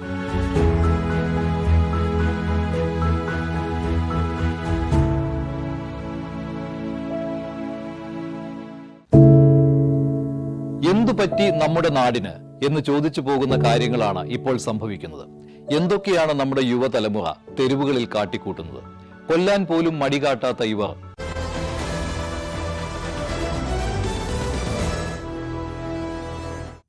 വീണ്ടും രാവിലെയിലേക്ക് സ്വാഗതം. നമ്മൾ വാർത്തകളിലേക്ക് വീണ്ടും കടക്കുകയാണ്. നമുക്കറിയാം, പോലീസിനെതിരെ വലിയ രീതിയിലുള്ള വിമർശനങ്ങളും പ്രതിഷേധങ്ങളും ഒക്കെ ഉയർന്നുകൊണ്ടിരിക്കുന്ന ഒരു സമയമാണിത്. പോലീസിനെതിരെ പക്ഷേ ഇപ്പോൾ ഉയർന്നിരിക്കുന്ന പരാതികൾ ഒറ്റപ്പെട്ട സംഭവങ്ങൾ എന്നാണ് സംസ്ഥാന പോലീസ് മേധാവി റവാഡ ചന്ദ്രശേഖർ പറയുന്നത്. ആയിരക്കണക്കിന് പരാതികളാണ് ദിവസവും സ്റ്റേഷനുകളിൽ എത്തുന്നത്. ജനങ്ങൾ പോലീസിനൊപ്പമാണ്. ഇപ്പോൾ ഉയർന്നിട്ടുള്ള പരാതികൾ പോലീസ് കംപ്ലൈന്റ് അതോറിറ്റി പരിശോധിക്കുകയാണ് എന്നും മറ്റ് അന്വേഷണങ്ങളുടെ ആവശ്യമില്ലെന്നും DGP Q18 അഭിമുഖത്തിൽ വ്യക്തമാക്കി. പൊതുവെ ഒരു പോലീസ് അട്രോസിറ്റീസ് എഗെയിൻ എന്നുള്ള ഒരു പെർസെപ്ഷൻ വരിക, പോലീസിന്റെ പബ്ലിക്കിനോടുള്ള ആറ്റിറ്റ്യൂഡ് ഇതാണെന്ന് വലിയ ക്രിറ്റിസിസം വരിക, വീണ്ടും പോലീസ് സ്ക്രൂട്ടിനൈസ് ചെയ്യപ്പെടുക. പോലീസ് ഡിപ്പാർട്ട്മെന്റിന്റെ ഹെഡ്, അത് how do you see that? Definitely you must see one thing. എല്ലാ ദിവസവും പോലീസ് സ്റ്റേഷനിലേക്ക് ആയിരക്കണക്കിന് ആളുകൾ ചേരുന്നതാണ്. അവരുടെ പരാതികളായിട്ട്, ചില കേസുകളായിട്ട്, പല സർവീസുകളായിട്ട് സ്വീകരിക്കാൻ പോലീസ് വരുന്നതാണ്. അവരുടെ സമീപനം ഞങ്ങളുടെ ഭാഗത്തുനിന്ന് നല്ല സമീപനം ഉണ്ട്. ഇങ്ങനെ സംഭവങ്ങൾ, ഒറ്റപ്പെട്ട സംഭവങ്ങൾ ഉണ്ടെങ്കിൽ തന്നെ അത് ഏതാണെങ്കിലും ഞങ്ങൾ വളരെ സീരിയസ് ആയിട്ട് ആക്ഷൻ നോക്കുന്ന അതിലേക്ക്. Please appreciate that police is part of the society. സമൂഹത്തിൻ്റെ ഭാഗമാണ്. സമൂഹത്തിൻ്റെ പൂർണ്ണ പിന്തുണയും സപ്പോർട്ടും ഞങ്ങൾക്ക് ആവശ്യമാണ്. നല്ലപോലെ ഒരു സേവനം കൊടുക്കാൻ വേണ്ടിയിലേക്ക് ഇത് തീർച്ചയായിട്ടും ഞങ്ങളുടെ ഭാഗത്തുനിന്ന് ഒരു ഏതെല്ലാം രീതിയിലുള്ള ആവശ്യമുള്ള കാര്യങ്ങളുണ്ടോ അതെടുക്കുന്നതാണ്. ഒറ്റ കാര്യം പറയാൻ പറ്റും, കേരള പോലീസിൻ്റെ ഒരു നമ്മുടെ ഹാൾമാർക്ക് എന്താണെങ്കിൽ ആക്സസിബിലിറ്റിയാണ്. ആർക്ക് എപ്പോഴും സ്റ്റേഷനിലേക്ക് എത്തിച്ചെല്ലാം ഞങ്ങളത്തേക്ക് വരാൻ പറ്റും. ഉടനുകൊണ്ട് കൂടെ അവരുടെ പരാതികൾ കേൾക്കുക, ആവശ്യം രീതിയിൽ നിയമപരമായിട്ട് നടപടി സ്വീകരിക്കുക, അത് ഞങ്ങൾ അത് കണ്ടിന്യൂസ് ആയിട്ട് പരിപാടി ചെയ്യപ്പെടുത്തുന്നതിലേക്ക്. ഇങ്ങനെ ഒരു ടോർച്ചർ വെളിയിൽ വരുമ്പോൾ ഒരു റെക്ടിഫിക്കേഷൻ അല്ല, ഒരു അറഗൻസ് ആണോ പോലീസ് റെസ്പോൺസ് വരുന്നത് എന്നുള്ളൊരു ഡൗട്ട് പബ്ലിക്കിന് വരാറുണ്ട്. I disagree with you on this aspect. Police immediately has taken action in this regard. നമ്മൾ അതിനെ ഈ വിജിലൻസിന് ശേഷം വി ഹാവ് ടേക്കൻ ആവശ്യം നടപടി സ്വീകരിച്ചിട്ടുണ്ട് അതിലേക്ക്. ഐ തിങ്ക് അതുപോലുള്ള പെർസെപ്ഷൻ ഇല്ല. കാരണം പോലീസ്, ഞാൻ നേരത്തെ സൂചിപ്പിച്ച പ്രകാരം പോലീസ് സമൂഹത്തിൻ്റെ ഭാഗം തന്നെ. And we would like to give the best service and in this regard എവിടെയെങ്കിലും എന്തെങ്കിലും വീഴ്ചകളുണ്ടെങ്കിൽ ആവശ്യം നടപടി സ്വീകരിക്കാനാണ് നമ്മളൊക്കെ. ഭയങ്കര ടോർച്ചറിംഗ് ആണ് എന്ന് പറയുന്നു. ഒരു ആന്റി ടോർച്ചർ ലോ കൊണ്ടുവരണം എന്നാണ് UDF വേണ്ടിയിട്ട് VD സതീശൻ പറഞ്ഞത്. Police department, how do you see that? ഒരു ആന്റി ടോർച്ചർ ലോ കേരളത്തിൽ കൊണ്ടുവരേണ്ട സിറ്റുവേഷൻ ഉണ്ടോ? Actually I don't understand. I told again, police എല്ലാ ദിവസവും ആയിരക്കണക്കാളുകളായിട്ട് തന്നെ ഇന്ററാക്ട് ചെയ്യുന്നതാണ്, അവർക്ക് സേവനം കൊടുക്കുന്നതിലേക്ക്. അങ്ങനെ ഇതുപോലത്തുള്ള I do not want to get in to go in to this, but I can assure you that people get, lot of people have a very very positive ആയിട്ടുള്ളൊരു സമീപനങ്ങളും അതിൻ്റെ സർവീസ് പോലീസിന് എടുക്കുന്ന അതിലേക്ക്. And hence we would like to continue our duty in a professional manner. ഇതിൽ enquiry നടക്കുമ്പോഴും enquiry ചെയ്യുന്നതും police തന്നെയാണ്. ഒരു ഇൻഡിപെൻഡന്റ് ബോഡി ഇത്തരം ടോർച്ചർ കേസുകളിലൊക്കെ എൻക്വയറി ചെയ്തുകൂടെ? അപ്പൊ കുറച്ചുകൂടെ ജസ്റ്റിസ് ഉണ്ടാവില്ല, കുറച്ചുകൂടെ ട്രാൻസ്പെറന്റ് ആയിരിക്കില്ലേ? ഇതേ ask like that. There is possible. Already we have the police complaints authority ഉണ്ട് അതിന് വേണ്ടി. പോലീസ് കംപ്ലൈൻറ്റ്സ് അതോറിറ്റി ഉണ്ട്. അവർ കൂടെ അന്വേഷിക്കുന്ന അതിലേക്ക്. പിന്നെ ഞങ്ങളുടെ ഭാഗത്തിന് കൂടെ we have look this department has taken immediately action there. It was taken action 23 and now also again we have taken action there. ഇതിനപ്പുറം like we generally try to take action on any of these. ഞങ്ങളുടെ ഭാഗത്ത് നിന്ന് എന്തെങ്കിലും ഒരു വീഴ്ച ഉണ്ടെങ്കിൽ അതിന് തീർച്ചയായിട്ടും we try to take action there. അതായത് ഒരു ഇൻഡിപെൻഡന്റ് ബോഡി എൻക്വയറി ചെയ്യേണ്ട ആവശ്യമില്ല. There is a police complaints authority there. It's an independent body. I'm telling you, there is a police complaints authority. ഇപ്പോൾ നിലവിലുണ്ട്. അവർ അന്വേഷിക്കുന്നതാണ്. ഒത്തിരി കാര്യങ്ങൾ അവർ പരാതി കിട്ടുമ്പോൾ അതിന് ആവശ്യമുള്ള നടപടി സ്വീകരിക്കുന്നതാണ്. അതിന്റെ ഒരു പാർട്ട് അത്ര സ്ട്രോങ് ആണോ? By a judge. The same justice told 2-3 days മുന്നേ he mentioned like കുറച്ചുകൂടെ പവർ വേണം നമുക്ക്, ഈ അതോറിറ്റിക്ക് കുറച്ചുകൂടെ പവർ വേണം.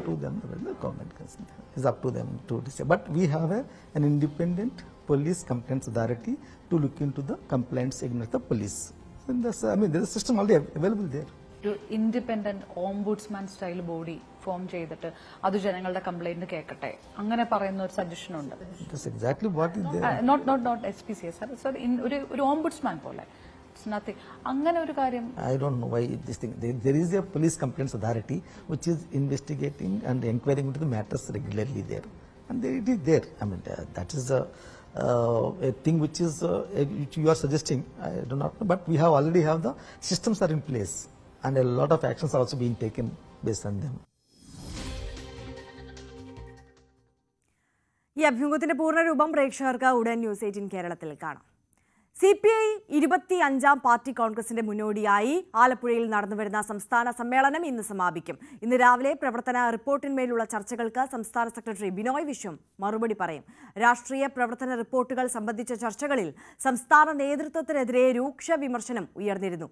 വിവിധ റിപ്പോർട്ടുകൾ അംഗീകരിച്ച ശേഷം സംസ്ഥാന council, control commission, party Congress പ്രതിനിധികൾ എന്നിവരുടെ തെരഞ്ഞെടുപ്പോടെ പ്രതിനിധി സമ്മേളനം പൂർത്തിയാകും. നിയമസഭാ തെരഞ്ഞെടുപ്പിലും പാർട്ടി ഭാരവാഹിത്വത്തിനുള്ള പ്രായപരിധി മാനദണ്ഡം സംബന്ധിച്ച തീരുമാനവും ഇന്നുണ്ടായേക്കും.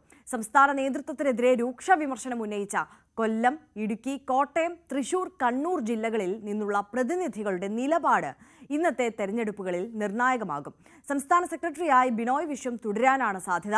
വൈകിട്ട് നടക്കുന്ന പൊതുസമ്മേളനം ദേശീയ ജനറൽ സെക്രട്ടറി ഡി രാജ ഉദ്ഘാടനം ചെയ്യും.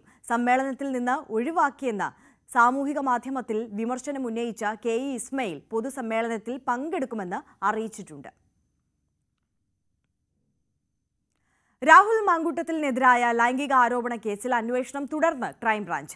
യുവനടി രാഹുലിനെതിരെ മൊഴി നൽകിയ പശ്ചാത്തലത്തിൽ കൂടുതൽ പേർ പരാതിയുമായി രംഗത്ത് എത്തിയേക്കും എന്നാണ് അന്വേഷണ സംഘത്തിന്റെ നിഗമനം. അതേസമയം രാഹുലിനെതിരെ നടപടിയെടുക്കാൻ ഇടയായ സാഹചര്യം കോൺഗ്രസ് ബൂത്ത് കമ്മിറ്റികൾ വരെയുള്ള കീഴ്ഘടകങ്ങളെ ഔദ്യോഗികമായി KPCC നേതൃത്വം ഉടൻ അറിയിക്കും. പ്രതിപക്ഷ നേതാവിനും രമേശ് ചെന്നിത്തല ഉൾപ്പെടെയുള്ള നേതാക്കൾക്കെതിരായ സൈബർ ആക്രമണം രൂക്ഷമായ പശ്ചാത്തലത്തിലാണ് നടപടിയുടെ കാരണം വിശദീകരിക്കാനുള്ള KPCC നേതൃത്വത്തിന്റെ തീരുമാനം. കണ്ണപുരം കീഴറ ബോംബ് സ്ഫോടനത്തിൽ 2 പേരുടെ അറസ്റ്റ് കൂടി പോലീസ് രേഖപ്പെടുത്തി. പടുവിലായ് സ്വദേശി P അനീഷ്, ഉരുവച്ചാൽ സ്വദേശി P രഹിൻ എന്നിവരാണ് പിടിയിലായത്. 1-ാം പ്രതി അരൂപ് മാലിക്കിന്റെ ചോദ്യം ചെയ്തതിനെ അടിസ്ഥാനത്തിലാണ് ഇവരെ പിടികൂടാനായത്. കണ്ണപുരം പോലീസാണ് പ്രതികളെ അറസ്റ്റ് ചെയ്തത്. കൊച്ചി കോർപ്പറേഷൻ മുൻ കൗൺസിലർ ഗ്രേസി ജോസഫിനെ മകൻ കുത്തി പരിക്കേൽപ്പിച്ചു. കലൂരിലെ കടയിലെത്തിയാണ് മകൻ ഗ്രേസിയെ കുത്തിയത്. ശരീരത്തിൽ 3 കുത്തേറ്റു. പ്രതി രക്ഷപ്പെട്ടുവെന്ന് പോലീസ്. ഗ്രേസിയുടെ മകൻ ലഹരിക്കടിമയാണെന്നാണ് സൂചന. അനധികൃത സ്വത്ത് സമ്പാദന കേസിലെ ക്ലീൻ ചിറ്റ് റദ്ദാക്കിയ തിരുവനന്തപുരം വിജിലൻസ് കോടതി ഉത്തരവിനെതിരെ ADGP MR അജിത് കുമാർ നൽകിയ ഹർജി ഹൈക്കോടതി ഇന്ന് പരിഗണിക്കും. ജസ്റ്റിസ് A ബദറുദ്ദീൻ അധ്യക്ഷനായ സിംഗിൾ ബെഞ്ചാണ് ഹർജി പരിഗണിക്കുന്നത്. വിജിലൻസ് കോടതിയിലെ തുടർ നടപടികൾക്ക് ഹൈക്കോടതിയുടെ സ്റ്റേയുണ്ട്. വിചാരണ കോടതിയുടെ നടപടിക്രമങ്ങളിൽ പ്രഥമ ദൃഷ്ട്യാ വീഴ്ചയുണ്ടെന്ന് നിരീക്ഷിച്ചായിരുന്നു ഹൈക്കോടതിയുടെ നടപടി. എം.ആർ. അജിത് കുമാറിന്റെ ഹർജിയെ എതിർത്ത് മുൻ MLA PV അൻവർ കക്ഷി ചേർന്നിട്ടുണ്ട്.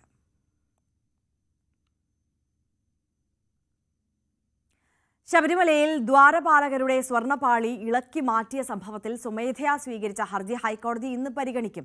ജസ്റ്റിസുമാരായ V. രാജ, വിജയരാഘവൻ, KV. ജയകുമാർ എന്നിവർ ഉൾപ്പെട്ട ഡിവിഷൻ ബെഞ്ചാണ് ഹർജി പരിഗണിക്കുന്നത്. ഹർജിയിൽ തിരുവിതാംകൂർ ദേവസ്വം ബോർഡ് വിശദീകരണം നൽകും. ഇളക്കി മാറ്റിയ സ്വർണ്ണപ്പാളികൾ തിരികെ എത്തിക്കണമെന്നാണ് ഹൈക്കോടതിയുടെ ഇടക്കാല ഉത്തരവ്.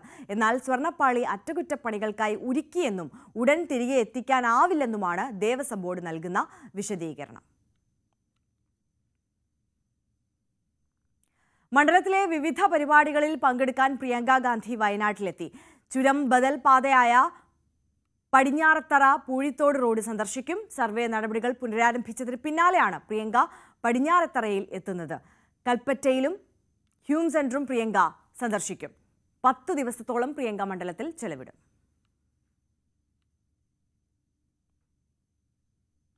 മുതിർന്ന കോൺഗ്രസ് നേതാവ് PP തങ്കച്ചന് വിട നൽകാൻ നാട്. മൃതദേഹം ഇന്ന് രാജഗിരി ആശുപത്രിയിൽ നിന്ന് പെരുമ്പാവൂരിലെ വീട്ടിലേക്ക് കൊണ്ടുപോകും. രാവിലെ 11 മണി മുതൽ വീട്ടിലാണ് പൊതുദർശനം. അന്ത്യാഞ്ജലി അർപ്പിക്കാൻ മുതിർന്ന നേതാക്കളും എത്തും. നാളെ ഉച്ചയ്ക്ക് ശേഷം അകപ്പറമ്പ് യാക്കോബായ സുറിയാനി കത്തീഡ്രൽ വലിയ പള്ളിയിലാണ് സംസ്കാരം. മുതിർന്ന കോൺഗ്രസ് നേതാവ് PP തങ്കച്ചന്റെ നിര്യാണത്തിൽ പ്രിയങ്ക ഗാന്ധി MP അനുശോചിച്ചു. സമർപ്പണ ബോധത്തോടെ ജനങ്ങൾക്ക് വേണ്ടി പ്രവർത്തിച്ച നേതാവായിരുന്നു തങ്കച്ചനെന്ന് അവർ പറഞ്ഞു. ദുഷ്കരഘട്ടത്തിൽ അദ്ദേഹത്തിന്റെ കുടുംബത്തോടൊപ്പം തന്റെ പ്രാർത്ഥന ഉണ്ടെന്നും പ്രിയങ്ക അനുശോചിച്ചു. അമീബിക് മസ്തിഷ്ക ജ്വരം ബാധിച്ച് മരണം വർദ്ധിക്കുമ്പോഴും ഉറവിടം കണ്ടെത്താനാകാതെ ആരോഗ്യവകുപ്പ് 2 കേസുകൾ റിപ്പോർട്ട് ചെയ്ത വണ്ടൂരിൽ അടിയന്തര യോഗം ചേർന്നു. പൊതുജലാശയങ്ങളും വിദ്യാലയങ്ങളിലെ കിണറുകളും ശുചീകരിക്കാനും തീരുമാനിച്ചു. വണ്ടൂർ മണ്ഡലത്തിൽ അമീബിക് മസ്തിഷ്ക ജ്വരം ബാധിച്ച 2 കേസുകൾ റിപ്പോർട്ട് ചെയ്യുകയും ഒരു മരണം സംഭവിക്കുകയും ചെയ്തിട്ടും ഉറവിടം കണ്ടെത്താനായിട്ടില്ല. ഈ സാഹചര്യത്തിലാണ് വണ്ടൂർ താലൂക്ക് ആശുപത്രിയിൽ AP അനിൽകുമാർ MLAയുടെ നേതൃത്വത്തിൽ അടിയന്തര യോഗം ചേർന്നത്. മണ്ഡലത്തിലെ പൊതുജലാശയങ്ങളും വിദ്യാലയങ്ങളിലെ കിണറുകളും ശുചീകരിക്കാൻ യോഗം തീരുമാനിച്ചു. ആദ്യത്തെ കേസ് റിപ്പോർട്ട് ചെയ്ത കാപ്പിൽ പ്രദേശത്ത് ജലാശയങ്ങളിൽ അമീബിയുടെ സാന്നിധ്യം കണ്ടെത്തിയിരുന്നു. രണ്ടാമത്തെ കേസിൽ സാമ്പിളുകൾ പരിശോധനയ്ക്ക് അയച്ചിട്ടുണ്ട്. ഇക്കാര്യങ്ങൾ അവലോകനം ചെയ്യുന്നതിനായാണ് യോഗം ചേർന്നത്. ജീവിതം നഷ്ടപ്പെടുമ്പോൾ ഉണ്ടാകുന്ന പ്രയാസങ്ങൾ, കുടുംബത്തിന്റെ പ്രയാസങ്ങൾ വളരെ വലുതാണ്. അതുകൊണ്ട് തന്നെ ഇത്തരം കാര്യങ്ങൾ ഗൗരവതരമായ ഇടപെടലുകൾ ഉണ്ടാവണം എന്നുള്ളതാണ് പ്രധാനപ്പെട്ട കാര്യം. DMO അതിനകത്ത് വളരെ ശുദ്ധമായ രീതിയിൽ തന്നെ മീറ്റിംഗ് എടുക്കുവാനും ഇവിടെ വരുവാനും താല്പര്യം കാണിച്ചത് ഞാൻ പ്രത്യേകം അഭിനന്ദിക്കുകയാണ്. മറ്റു കാര്യങ്ങളിലേക്കൊന്നും ഞാൻ കടന്നു പോകുന്നില്ല. നമുക്ക് മറ്റെന്തെല്ലാം ചെയ്യാൻ കഴിയുന്നതിനെ കുറിച്ചാണ് അറിയേണ്ടത്. വണ്ടൂരിൽ പ്രതിരോധ പ്രവർത്തനങ്ങൾ മികച്ച രീതിയിൽ നടത്താൻ കഴിഞ്ഞതായി യോഗം വിലയിരുത്തി. ആശങ്കപ്പെടാനില്ലെന്നും പരിശോധനാ സംവിധാനങ്ങൾ ആശുപത്രികളിലുണ്ടെന്നും DMO R. രേണുക വ്യക്തമാക്കി. നമ്മുടെ മഞ്ചേരി മെഡിക്കൽ കോളേജിൽ ചികിത്സയ്ക്കുള്ള സംവിധാനം കാര്യങ്ങളെല്ലാം ഉണ്ട്. അതുകൊണ്ട് തന്നെ ശക്തമായ പനിയും അതുപോലെ ശക്തമായ തലവേദനയും ഉണ്ടെങ്കിൽ എത്രയും പെട്ടെന്ന് ഡോക്ടറെ കാണുകയും അതിനുള്ള പരിശോധന നടത്തുകയും ചെയ്യുകയാണെങ്കിൽ നമുക്ക് ഇത് കൺട്രോൾ ചെയ്യാൻ പറ്റുന്ന കാര്യങ്ങളേ ഉള്ളൂ. പക്ഷേ അതിനൊപ്പം തന്നെ നമുക്ക് വേണ്ടത് ഈ പറയുന്ന ജലസ്രോതസ്സുകളും മറ്റു കാര്യങ്ങളെല്ലാം കൃത്യമായിട്ട് ക്ലീൻ ചെയ്യുക എന്നുള്ളതാണ്. അവിടെയാണ് നമ്മൾ പൊതുജനങ്ങളും മറ്റുള്ളവരും ശ്രദ്ധിക്കേണ്ട ഒരു കാര്യം. ചികിത്സാ സംവിധാനങ്ങൾ നമുക്കുണ്ട്. ബയോമാറ്റേഴ്സ് കൂടുതൽ ചിലപ്പോൾ എന്തെങ്കിലും ഇതൊക്കെ അഴുകിയോ, അല്ലെങ്കിൽ നമ്മൾ എല്ലാ നാടുകളിലും എപ്പോഴും കിണർ വൃത്തിയാക്കുന്നുണ്ട്. ഫ്രീക്വൻ്റ് ആയിട്ട് കിണർ വൃത്തിയാക്കും അല്ലേ, എല്ലാ വർഷവും കിണർ ചെയ്യുക എന്നൊക്കെ പറയുന്ന കാര്യങ്ങൾ നമ്മൾ ചെയ്യുന്നതാണ്. ഇത് കൃത്യമായിട്ട് ചെയ്യും. കഴിഞ്ഞ ആഗസ്റ്റ് 22-നാണ് വണ്ടൂർ കാപ്പിൽ സ്വദേശിനിക്ക് അമീബിക് മസ്തിഷ്ക ജ്വരം സ്ഥിരീകരിക്കുന്നത്. ഇവർ ഇപ്പോഴും കോഴിക്കോട് മെഡിക്കൽ കോളേജിൽ ചികിത്സയിലാണ്. രണ്ടാമത്തെ കേസ് റിപ്പോർട്ട് ചെയ്ത തിരുവാലി പഞ്ചായത്തിലെ 45 വയസ്സുകാരി കഴിഞ്ഞ തിങ്കളാഴ്ച പുലർച്ചെ മരിച്ചു. ന്യൂസ് 18 തിരൂർ. ഇടുക്കി പള്ളിവാസൽ പഞ്ചായത്തിൽ നിർമ്മാണം ആരംഭിച്ച സ്റ്റേഡിയം പൂർത്തീകരിക്കാത്തതിൽ വ്യാപക പ്രതിഷേധം. ചിത്രപുരത്ത് KSEBയുടെ വസ്തുവിലുള്ള സ്റ്റേഡിയത്തിന്റെ നിർമ്മാണ പ്രവൃത്തികളാണ് പാതി വഴിയിൽ മുടങ്ങിക്കിടക്കുന്നത്. ഒരു പഞ്ചായത്തിൽ ഒരു കളിക്കളം എന്ന സർക്കാർ പദ്ധതിയുടെ ഭാഗമായാണ് പള്ളിവാസൽ പഞ്ചായത്തിലെ ചിത്തിരപുരത്ത് KSEB ഭൂമിയിലുള്ള സ്റ്റേഡിയത്തിന്റെ നവീകരണ പ്രവൃത്തികൾ ആരംഭിച്ചത്. കായിക വകുപ്പിന്റെയും MLA ഫണ്ടും ചേർത്ത് 1 കോടി രൂപ വകയിരുത്തിയാണ് സ്റ്റേഡിയം നിർമ്മാണം തുടങ്ങിയത്. കഴിഞ്ഞ ജനുവരിയിൽ നിർമ്മാണ പ്രവൃത്തികൾ തുടങ്ങി. പക്ഷേ കാര്യമായി പണിയൊന്നും മുന്നോട്ടു പോയില്ല.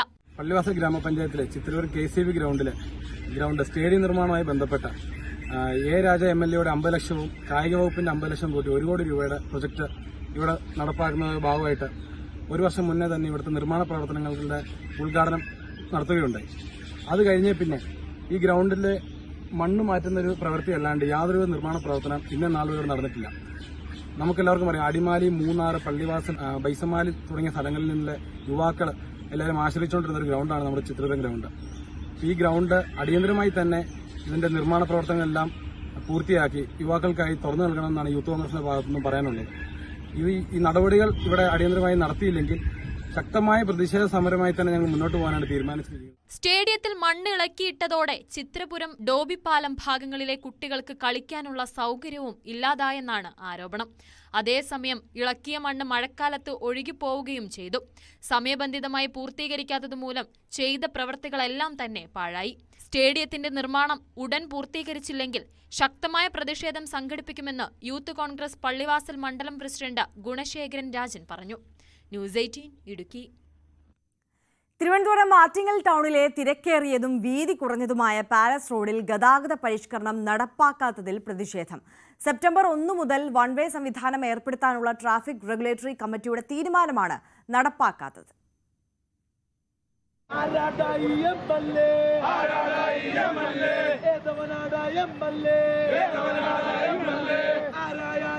ആയിരക്കണക്കിന് വിദ്യാർത്ഥികൾ സഞ്ചരിക്കുന്ന പാലസ് റോഡ് വൺ വേ ആക്കാൻ ആറ്റിങ്ങൽ പോലീസും RTO ഉദ്യോഗസ്ഥരും ജനപ്രതിനിധികളും ഉൾപ്പെടുന്ന ട്രാഫിക് റെഗുലേറ്ററി കമ്മിറ്റി തീരുമാനമെടുത്തിരുന്നു. എന്നാൽ സ്വകാര്യ ബസ് ഉടമകളാണ് ഇതിനെ എതിർത്തത്. ഗതാഗത പരിഷ്കരണ കമ്മിറ്റിയുടെ തീരുമാനം നടപ്പാക്കാത്തതിന് പിന്നിൽ സ്വകാര്യ ബസ് ഉടമകളും ഉന്നതരും തമ്മിലുള്ള ഒത്തുകളിയാണെന്നാണ് ആക്ഷേപം. പരിഷ്കരണം നടപ്പിലാക്കേണ്ട അധികൃതരുടെ മേൽ ഉന്നത സമ്മർദ്ദം ഉണ്ടാകുന്നതായി BJP ആരോപിച്ചു. ഞങ്ങൾ ആവശ്യപ്പെടുന്നു, ഇവിടെ സാധാരണക്കാരന്റെ വേദന മനസ്സിലാക്കുവാൻ MLA തയ്യാറല്ല.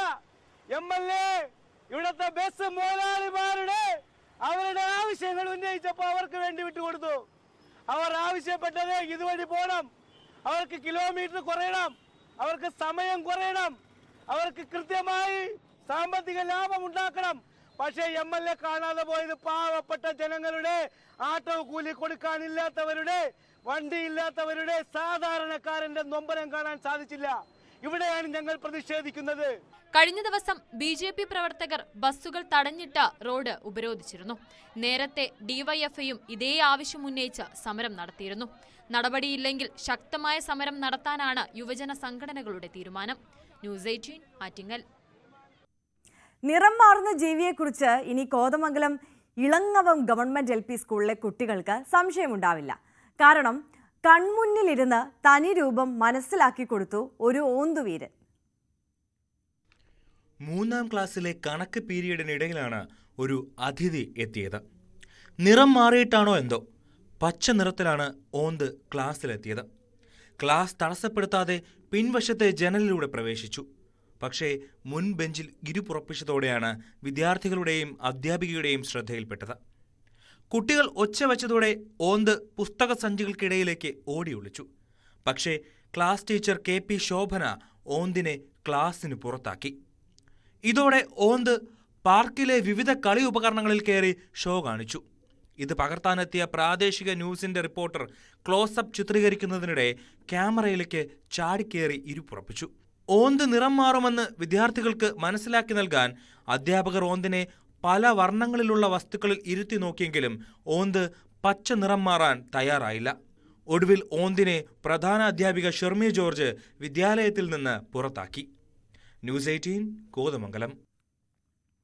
അധികൃതരുടെ കനിവിന് ഇനി കാത്തിരിക്കാനാകില്ലെന്ന് പറഞ്ഞ് പാലത്തിലെ കുഴികൾ സ്വയം അടച്ച് മൂവാറ്റുപുഴയിലെ ഓട്ടോറിക്ഷ ഡ്രൈവർമാർ. ലതാപാലത്തിൽ മാസങ്ങളായി രൂപപ്പെട്ട കുഴിയാണ് അടച്ചത്. മൂവാറ്റുപുഴ നഗരത്തിലെ ഏറ്റവും തിരക്കുള്ള പ്രദേശങ്ങളിലൊന്നാണ് ലതാപാലം. പാലത്തിൽ മാസങ്ങളായി രൂപപ്പെട്ട കുഴി അടച്ചിരുന്നില്ല. അധികൃതരെ നിരവധി തവണ സമീപിച്ചെങ്കിലും ഒരു നടപടിയും ഉണ്ടാകാത്ത സാഹചര്യത്തിലാണ് കുഴികൾ അടയ്ക്കാൻ ഓട്ടോറിക്ഷ ഡ്രൈവർമാർ തന്നെ മുന്നിട്ടിറങ്ങിയത്. മൂവാറ്റുപുഴ ലതാ ബസ് സ്റ്റാൻഡിൽ ഓട്ടോ ഓടിക്കുന്ന 10ലധികം ഡ്രൈവർമാരാണ് ഒത്തുചേർന്ന് പാലത്തിലെ കുഴികൾ അടച്ചത്. ട്രാഫിക് പോലീസിന്റെ അനുമതി മേടിച്ചതിന് ശേഷമാണ് കുഴികൾ അടച്ചത്. 1 മാസം മുമ്പ് ഇതേ കുഴിയിൽ പ്രദേശവാസികൾ തെങ്ങ് നട്ട് പ്രതിഷേധിച്ചിരുന്നു. അന്ന് താൽക്കാലികമായി PWD ബ്രിഡ്ജസ് വിഭാഗം സ്ഥലത്തെത്തി കുഴി അടച്ചിരുന്നു. എന്നാൽ വീണ്ടും കുഴികൾ രൂപപ്പെട്ടതിനെ തുടർന്ന് ജനപ്രതിനിധികളെ ബന്ധപ്പെട്ടു. പക്ഷേ നടപടിയൊന്നും ഉണ്ടാകാത്ത സാഹചര്യത്തിലാണ് സാമൂഹിക ഉത്തരവാദിത്തം എന്ന നിലയിൽ ഓട്ടോറിക്ഷ ഡ്രൈവർമാർ കുഴിയടയ്ക്കാൻ മുന്നിട്ടിറങ്ങിയത്. ഒരേ സമയം നിരവധി വാഹനങ്ങൾ ഇടതടവില്ലാതെ കടന്നുപോകുന്ന പാലമാണ് ലതാ പാലം. ഇരുചക്ര വാഹനയാത്രക്കാരാണ് കൂടുതലും അപകടത്തിൽപ്പെടുക. കുഴിയിൽ വീഴാതിരിക്കുന്നതിനായി വാഹനം എതിർദിശയിലേക്ക് വെട്ടിക്കുമ്പോൾ മറ്റ് വാഹനങ്ങളിൽ തട്ടി അപകടങ്ങൾ ഉണ്ടാകുന്നത് പതിവാണ്. മഴ മാറിയിട്ടും കുഴിയടയ്ക്കുന്നതിന് ഒരു നടപടിയും അധികൃതർ സ്വീകരിച്ചിരുന്നില്ല. ഈ സാഹചര്യത്തിലാണ് ഓട്ടോറിക്ഷ ഡ്രൈവർമാർ മുന്നിട്ടിറങ്ങി കുഴികളടച്ചത്. ന്യൂസ് 18 മൂവാറ്റുപുഴ. അപ്പോൾ നമുക്ക് കൂടുതൽ വാർത്തകൾ കാണാം ഒരു ചെറിയ ഇടവേളയ്ക്ക് ശേഷം.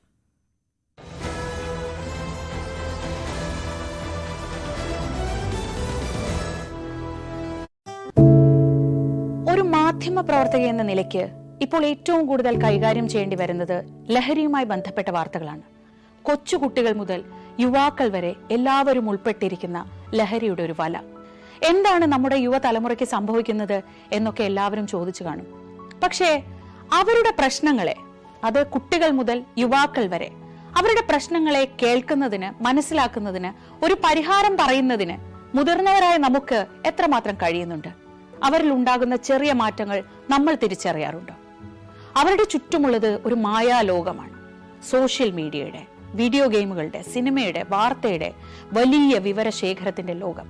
ആ ലോകത്തിനകത്ത് കുരുങ്ങിപ്പോകുന്ന കുട്ടികളെ തിരിച്ച് യഥാർത്ഥ ജീവിതത്തിലേക്ക്, മണ്ണിന്റെ മണമുള്ള ജീവിതത്തിലേക്ക് തിരിച്ചു കൊണ്ടുവരാൻ നമുക്കും കഴിയേണ്ടതല്ലേ? അവരെ കേൾക്കാൻ, അവരിൽ ഉണ്ടാകുന്ന മാറ്റങ്ങൾ തിരിച്ചറിയാൻ, അവരുടെ പ്രശ്നങ്ങൾക്ക് പരിഹാരം കാണാൻ നമുക്ക് മാത്രമേ കഴിയൂ. ചേർത്ത് പിടിക്കാം നമ്മുടെ കുട്ടികളെ. ലഹരിയുടെ വലയിൽ കുരുങ്ങാതെ അവരെ കാത്തുരക്ഷിക്കാം.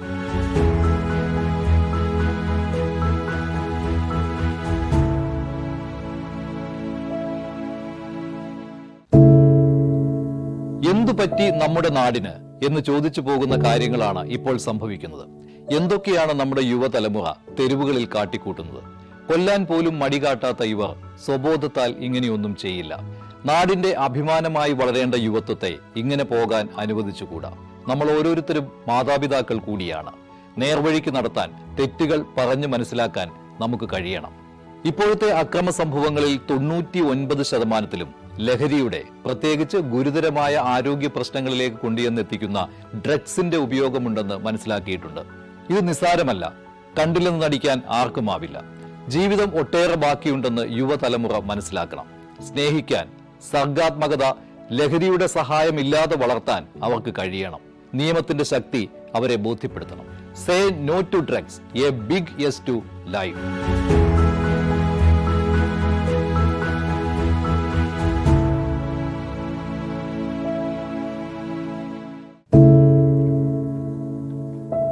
പെരുകുന്ന കുറ്റകൃത്യങ്ങളുടെ വാർത്തകൾ എല്ലാ ദിവസവും വായിച്ച് തളരുന്ന കാലമാണ് മാധ്യമപ്രവർത്തക എന്ന രീതിയിൽ ഇപ്പോൾ. അതിൽ മിക്കതിലും കാരണം ലഹരിയാണെന്നും പ്രതികളാകുന്നതും ഇരകളാകുന്നതും പുതിയ തലമുറയിലെ കുട്ടികളാണെന്ന് കൂടി പറയേണ്ടി വരുമ്പോൾ രക്ഷാകർത്താവ് എന്ന നിലയിൽ സമാധാനം പോലും കെട്ടുപോകുന്ന സമയമാണ്. ആരെയാണ് തിരുത്തുക? ആരെയാണ് നന്നാക്കുക? ഈ പുതിയ തലമുറയാണോ, അതോ അവർക്ക് മാതൃകയാകേണ്ട നമ്മളെ തന്നെയാണോ? 4ാമത്തെ പെഗിൽ ഐസ് ക്യൂബ് വീഴുമ്പോൾ ഞാൻ എവിടെ എത്തുമെന്ന് പറയുന്ന നായകനെ വേണ്ട എന്ന് പറയാൻ ഒരിക്കലും നമുക്ക് കഴിഞ്ഞിട്ടില്ല. എല്ലാ പ്രതിസന്ധികളിൽ നിന്നും എഴുന്നേറ്റ് വരാൻ ലഹരി ഒപ്പം വേണമെന്നും വിഷമത്തിലും സന്തോഷത്തിലുമെല്ലാം ലഹരി കൂടെ ഉണ്ടാകണം എന്ന് പറഞ്ഞ തലമുറയാണ് നമ്മുടേത്. ലഹരിക്ക് കുടുംബ സദസ്സുകളിൽ ഉണ്ടായിരുന്ന ടാബു പോലും തുടച്ചു കളഞ്ഞ തലമുറയാണ് നമ്മുടേത്. അച്ഛനും അമ്മയും കുട്ടികളുടെ മുന്നിലിരുന്ന് മദ്യപിക്കുന്ന കാലത്ത് ഇതിലും വലിയ ലഹരിയിലേക്ക്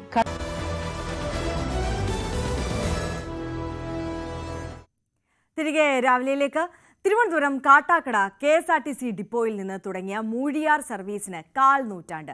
ഗ്രാമത്തിന്റെ ദൈനംദിന ജീവിതത്തിനും തൊഴിൽ, വിദ്യാഭ്യാസ, ആരോഗ്യ രംഗങ്ങളിലെ അനിവാര്യ യാത്രകൾക്കും ആശ്വാസമായിരുന്നു ഈ സർവീസ്.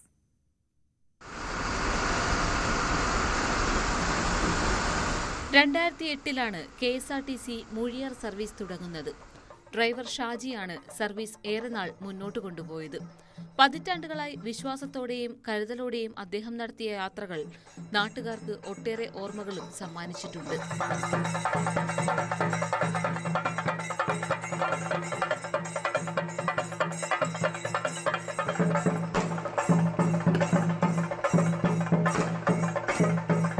അരനൂറ്റാണ്ടിന്റെ ഓർമ്മ പുതുക്കി മനോഹരമായി അലങ്കരിച്ച ബസ് ചെണ്ടമേളത്തിന്റെ അകമ്പടിയോടെയാണ് മലയൻകീഴെത്തിച്ചത്. ഗ്രാമത്തിലെ കുട്ടികളും മുതിർന്നവരും തുടങ്ങി എല്ലാവരുടെയും പങ്കാളിത്തം ഒരു ബസ് സർവീസിനോട് മാത്രമല്ല, ഗ്രാമത്തിന്റെ ചരിത്രത്തോടുള്ള ആത്മബന്ധം കൂടിയായിരുന്നു. മലയൻകീഴ് എന്ന ഈ ഗ്രാമത്തിന്റെ ചരിത്രത്തിലൂടെയാണ് മൂഴിയാർ ബസ് കടന്നുപോയിക്കൊണ്ടിരിക്കുന്നത്. 47 വർഷം മുമ്പാണ് മലയൻകീഴിലൂടെ ആദ്യമായി ഈ ബസ് മൂഴിയാർ ലക്ഷ്യമാക്കി സഞ്ചരിച്ചത്. പഴമക്കാർ പറയുന്ന ഒരു ചരിത്രമുണ്ട്. മൂഴിയാർ ഡാം നിർമ്മാണ ഘട്ടത്തിൽ കാട്ടാക്കട മേഖലയിലുള്ള തൊഴിലാളികൾ തിരുവനന്തപുരത്ത് ചെന്ന് അവിടെ നിന്ന് KSRTC ബസ്സിൽ കയറിയാണ് മൂഴിയാറിലേക്ക് പോയിക്കൊണ്ടിരുന്നത്. കാലക്രമേണ കാട്ടാക്കട ഡിപ്പോയിൽ നിന്ന് മൂഴിയാറിലേക്ക് ബസ് സർവീസ് ആരംഭിക്കുന്നു 47 വർഷം മുമ്പ്. ആ 47 വർഷം കൊണ്ട് ഈ നാടിനുണ്ടായ മാറ്റം, സമൂഹത്തിലുണ്ടായ മാറ്റം, അതിനെല്ലാം സാക്ഷിയാണ് ഈ ആനവണ്ടി. ആ അസുലഭ നിമിഷത്തെ ആഘോഷമാക്കാനാണ് മലയൻകീഴ് ഗ്രാമപഞ്ചായത്ത് വളരെ ഭാവനാപൂർണമായ തീരുമാനമെടുത്തത്. ചടങ്ങിൽ IB സതീഷ് MLA ബസ് ജീവനക്കാരെ പൊന്നാട അണിയിച്ച് ആദരിച്ചു. പഞ്ചായത്ത് പ്രസിഡന്റ് വത്സലകുമാരി അധ്യക്ഷയായി. ജീവനക്കാർക്ക് മറ്റുള്ളവർ യൂണിഫോമും നൽകി. ബജറ്റ് ടൂറിസം യാത്രയുടെ ആദ്യ ബെൽ MLA തന്നെയാണ് മുഴക്കിയത്. ഇന്നും മൂഴിയാർ സർവീസ് ഒരു സാധാരണ ബസ് യാത്രയല്ല, ചരിത്രം കൂടിയായി നിലനിൽക്കുകയാണ് ഈ സർവീസ്. ന്യൂസ് 18 തിരുവനന്തപുരം. കളഞ്ഞു കിട്ടിയ സ്വർണ്ണാഭരണങ്ങളും പണവും അടങ്ങിയ ബാഗ് ഉടമസ്ഥർക്ക് കൈമാറി മാതൃകയായ ഒരു യുവാവ്. ഓങ്ങല്ലൂർ സ്വദേശി അബ്ദുൾ ഷബാദിന്റെ സത്യസന്ധത കാരണം സുരക്ഷിതമായത് 10 പവനോളം സ്വർണ്ണാഭരണങ്ങളാണ്. ബാഗ് പട്ടാമ്പി പോലീസിന്റെ സാന്നിധ്യത്തിൽ ഉടമകൾക്ക് കൈമാറി. ജാർഖണ്ഡിലേക്കുള്ള യാത്രക്കിടെയാണ് ബിന്ദു എന്ന യുവതിയുടെ കയ്യിൽ നിന്ന് 10 പവനോളം സ്വർണ്ണാഭരണങ്ങളും പണവും അടങ്ങിയ ബാഗ് നഷ്ടമായത്. പട്ടാമ്പിയിൽ നിന്ന് ഒറ്റപ്പാലം റെയിൽവേ സ്റ്റേഷനിലേക്ക് പോകുന്നതിനിടയിലായിരുന്നു സംഭവം. തുടർന്ന് ഇവർ ബാഗിന് വേണ്ടിയുള്ള തിരച്ചിലായിരുന്നു. സമൂഹമാധ്യമങ്ങളിൽ ഉൾപ്പെടെ പോസ്റ്റിട്ടായിരുന്നു അന്വേഷണം. സഹോദരി സുജാതയ്ക്കൊപ്പം നാട്ടിൽ ബന്ധുവിന്റെ വിവാഹത്തിന് പോയി മടങ്ങുന്നതിനിടെയാണ് ബാഗ് നഷ്ടമായത്. ഒറ്റപ്പാലത്ത് ട്രെയിൻ കയറാൻ വേണ്ടിയിട്ട് ബാഗൊക്കെ റെഡിയാക്കി 12 ഉണ്ടായിരുന്നു. എല്ലാം വണ്ടിയിൽ കയറ്റിയപ്പോൾ സ്ഥലമില്ല. അപ്പോൾ ഞങ്ങൾ ബാഗ് വണ്ടിയിലായിട്ട് ഞങ്ങൾ പിന്നീട് ബസ്സിൽ പോയതാണ്. അപ്പോൾ വണ്ടിയിൽ നിന്ന് വീഴുന്നത് അറിഞ്ഞില്ല. 12 അവിടെ ഇറക്കിയപ്പോൾ 11 ഉണ്ടായിരുന്നു. അപ്പോൾ ബാഗ് ഞങ്ങൾ അടുത്ത് ഒറ്റപ്പാല വണ്ടി വരെ വരാറായി. ബാഗിൻ്റെ വണ്ടി ഒറ്റപ്പാല സ്റ്റേഷനിൽ പോയപ്പോൾ അവരെടുത്ത് പറഞ്ഞു. ഇപ്പോൾ അവർ ഫോൺ ചെയ്ത് ഷൊർണൂർ സ്റ്റേഷനിൽ പട്ടാമ്പി സ്റ്റേഷനിൽ പറഞ്ഞിട്ട് ഗ്രൂപ്പിലൊക്കെ കുറേ ഇട്ടിരുന്നു ഞങ്ങൾ. ഇതിനിടെയാണ് കൽപ്പക ജംഗ്ഷൻ സമീപത്ത് നിന്ന് ഓങ്ങല്ലൂർ സ്വദേശിയായ അബ്ദുൾ ഷബാദിന് ബാഗ് ലഭിച്ചത്. നോക്കിയപ്പോൾ സ്വർണവും പണവും വേണ്ടപ്പെട്ട രേഖകളും കണ്ടു. തുടർന്ന് ബാഗ് കിട്ടിയ വിവരം പട്ടാമ്പി പോലീസിനെ അറിയിക്കുകയും സ്റ്റേഷനിൽ ഏൽപ്പിക്കുകയുമായിരുന്നു. പിന്നീട് നടത്തിയ അന്വേഷണത്തിലാണ് ബാഗിന്റെ ഉടമകളെ കണ്ടെത്തിയത്. രാവിലെ കച്ചവടത്തിന് പോകുമ്പോഴായിരുന്നു കിട്ടിയിരുന്നത്. ഞാൻ വേറെ എവിടെയെങ്കിലും ഈ ബാഗ് ഏതാണെന്ന് കിട്ടിയപ്പോൾ എനിക്കറിയില്ല. വേറെ എവിടെയെങ്കിലും കൊടുക്കാമെന്നായിരുന്നു തീരുമാനിച്ചിരുന്നത്. പക്ഷെ ഇതിൽ വിലപിടിപ്പുള്ള സാധനങ്ങളാണെന്ന് അറിഞ്ഞപ്പോൾ നേരിട്ട് തന്നെ ഏൽപ്പിക്കാന്നുള്ളൊരു തീരുമാനത്തിൽ ഞാൻ എത്തി. കാരണം വേറെ എവിടെയും ഏൽപ്പിച്ചു പോകണ്ട, നേരിട്ട് സ്റ്റേഷനിൽ ഏൽപ്പിക്കുക, അതിന്റെ ഉടമസ്ഥനെ കണ്ടെത്തി നേരിട്ട് കൊടുക്കുക എന്നുള്ളൊരു തീരുമാനം ഞാൻ എടുത്തു. ബാഗ് ലഭിച്ച ഉടൻ ബിന്ദുവും സഹോദരിയും ചെന്നൈയിൽ ട്രെയിൻ ഇറങ്ങി നാട്ടിലേക്ക് പുറപ്പെടുകയായിരുന്നു. ബാഗ് ലഭിച്ചതിൽ സന്തോഷവും കടപ്പാടുമുണ്ടെന്ന് ഇവർ പറഞ്ഞു. വിലപിടിപ്പുള്ള വസ്തുക്കൾ അടങ്ങിയ ബാഗ് ഉടമയ്ക്ക് തിരിച്ചു നൽകാനുള്ള സത്യസന്ധതയ്ക്ക് അബ്ദുൾ ഷബാദിന് നിരവധി അഭിനന്ദനങ്ങളാണ് ലഭിക്കുന്നത്. ന്യൂസ് 18 പാലക്കാട്. വടംവലി മത്സരം ഇല്ലാത്ത കാലത്തെക്കുറിച്ച് ചിന്തിക്കാൻ പോലും കഴിയില്ല പാലക്കാട് ആനക്കരക്കാർക്ക്. ഇവിടുത്തെ വടംവലി ആവേശം തുടർച്ചയായി ഒരു പതിറ്റാണ്ടിലേക്ക് കടക്കുകയാണ്. ടൗൺ ടീം സംഘടിപ്പിച്ച ഹെവി വെയ്റ്റ് വടംവലി മത്സരത്തിൽ ആഹാ എടപ്പാൾ ജേതാക്കളായി. ആനക്കരയിൽ വടംവലിയുടെ ആവേശം നിറയാൻ തുടങ്ങിയിട്ട് 9 വർഷമായി. കുമ്പിടി റോഡിൽ ആനക്കര ടൗൺ ടീമിന്റെ നേതൃത്വത്തിലാണ് ഹെവി വെയ്റ്റ് വടംവലി മത്സരം സംഘടിപ്പിക്കുന്നത്. ഹോൾഡ്.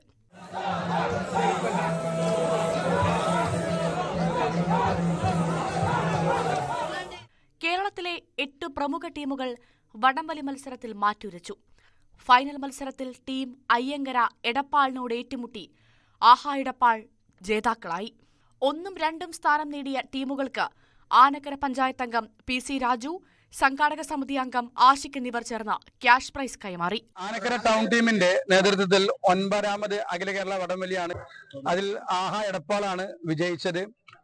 വളരെ ചുരുങ്ങിയ ഒരു സമയം കൊണ്ടാണ് ഞങ്ങൾ ഈ ടൗൺ ടീം ആനക്കര ഇത്തരം ഒരു നല്ല രീതിയിൽ ഞങ്ങൾക്ക് വടംവലി സംഘടിപ്പിക്കാൻ സാധിച്ചത്.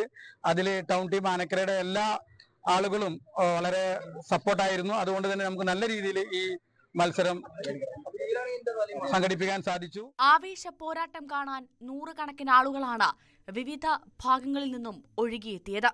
വരും വർഷങ്ങളിലും മത്സരം തുടരാനാണ് കമ്മിറ്റിയുടെ തീരുമാനം. ന്യൂസ് 18 പട്ടാമ്പി. കൊല്ലൂർ മൂകാംബിക ദേവിക്ക് വജ്രകിരീടവും സ്വർണ്ണവാളും സമർപ്പിച്ച് സംഗീത സംവിധായകൻ ഇളയരാജ. വജ്രമാല ഉൾപ്പെടെ 8 കോടി രൂപ വില വരുന്ന ആഭരണങ്ങളാണ് കൊല്ലൂരിൽ സമർപ്പിച്ചത്. കൊല്ലൂർ മൂകാംബിക ക്ഷേത്രത്തിൽ 8 കോടിയുടെ വജ്രകിരീടങ്ങളും സ്വർണ്ണവാളും സമർപ്പിച്ച് സംഗീത സംവിധായകൻ ഇളയരാജ. വാദ്യമേളങ്ങളുടെ അകമ്പടിയോടെയാണ് ചടങ്ങുകൾ നടന്നത്.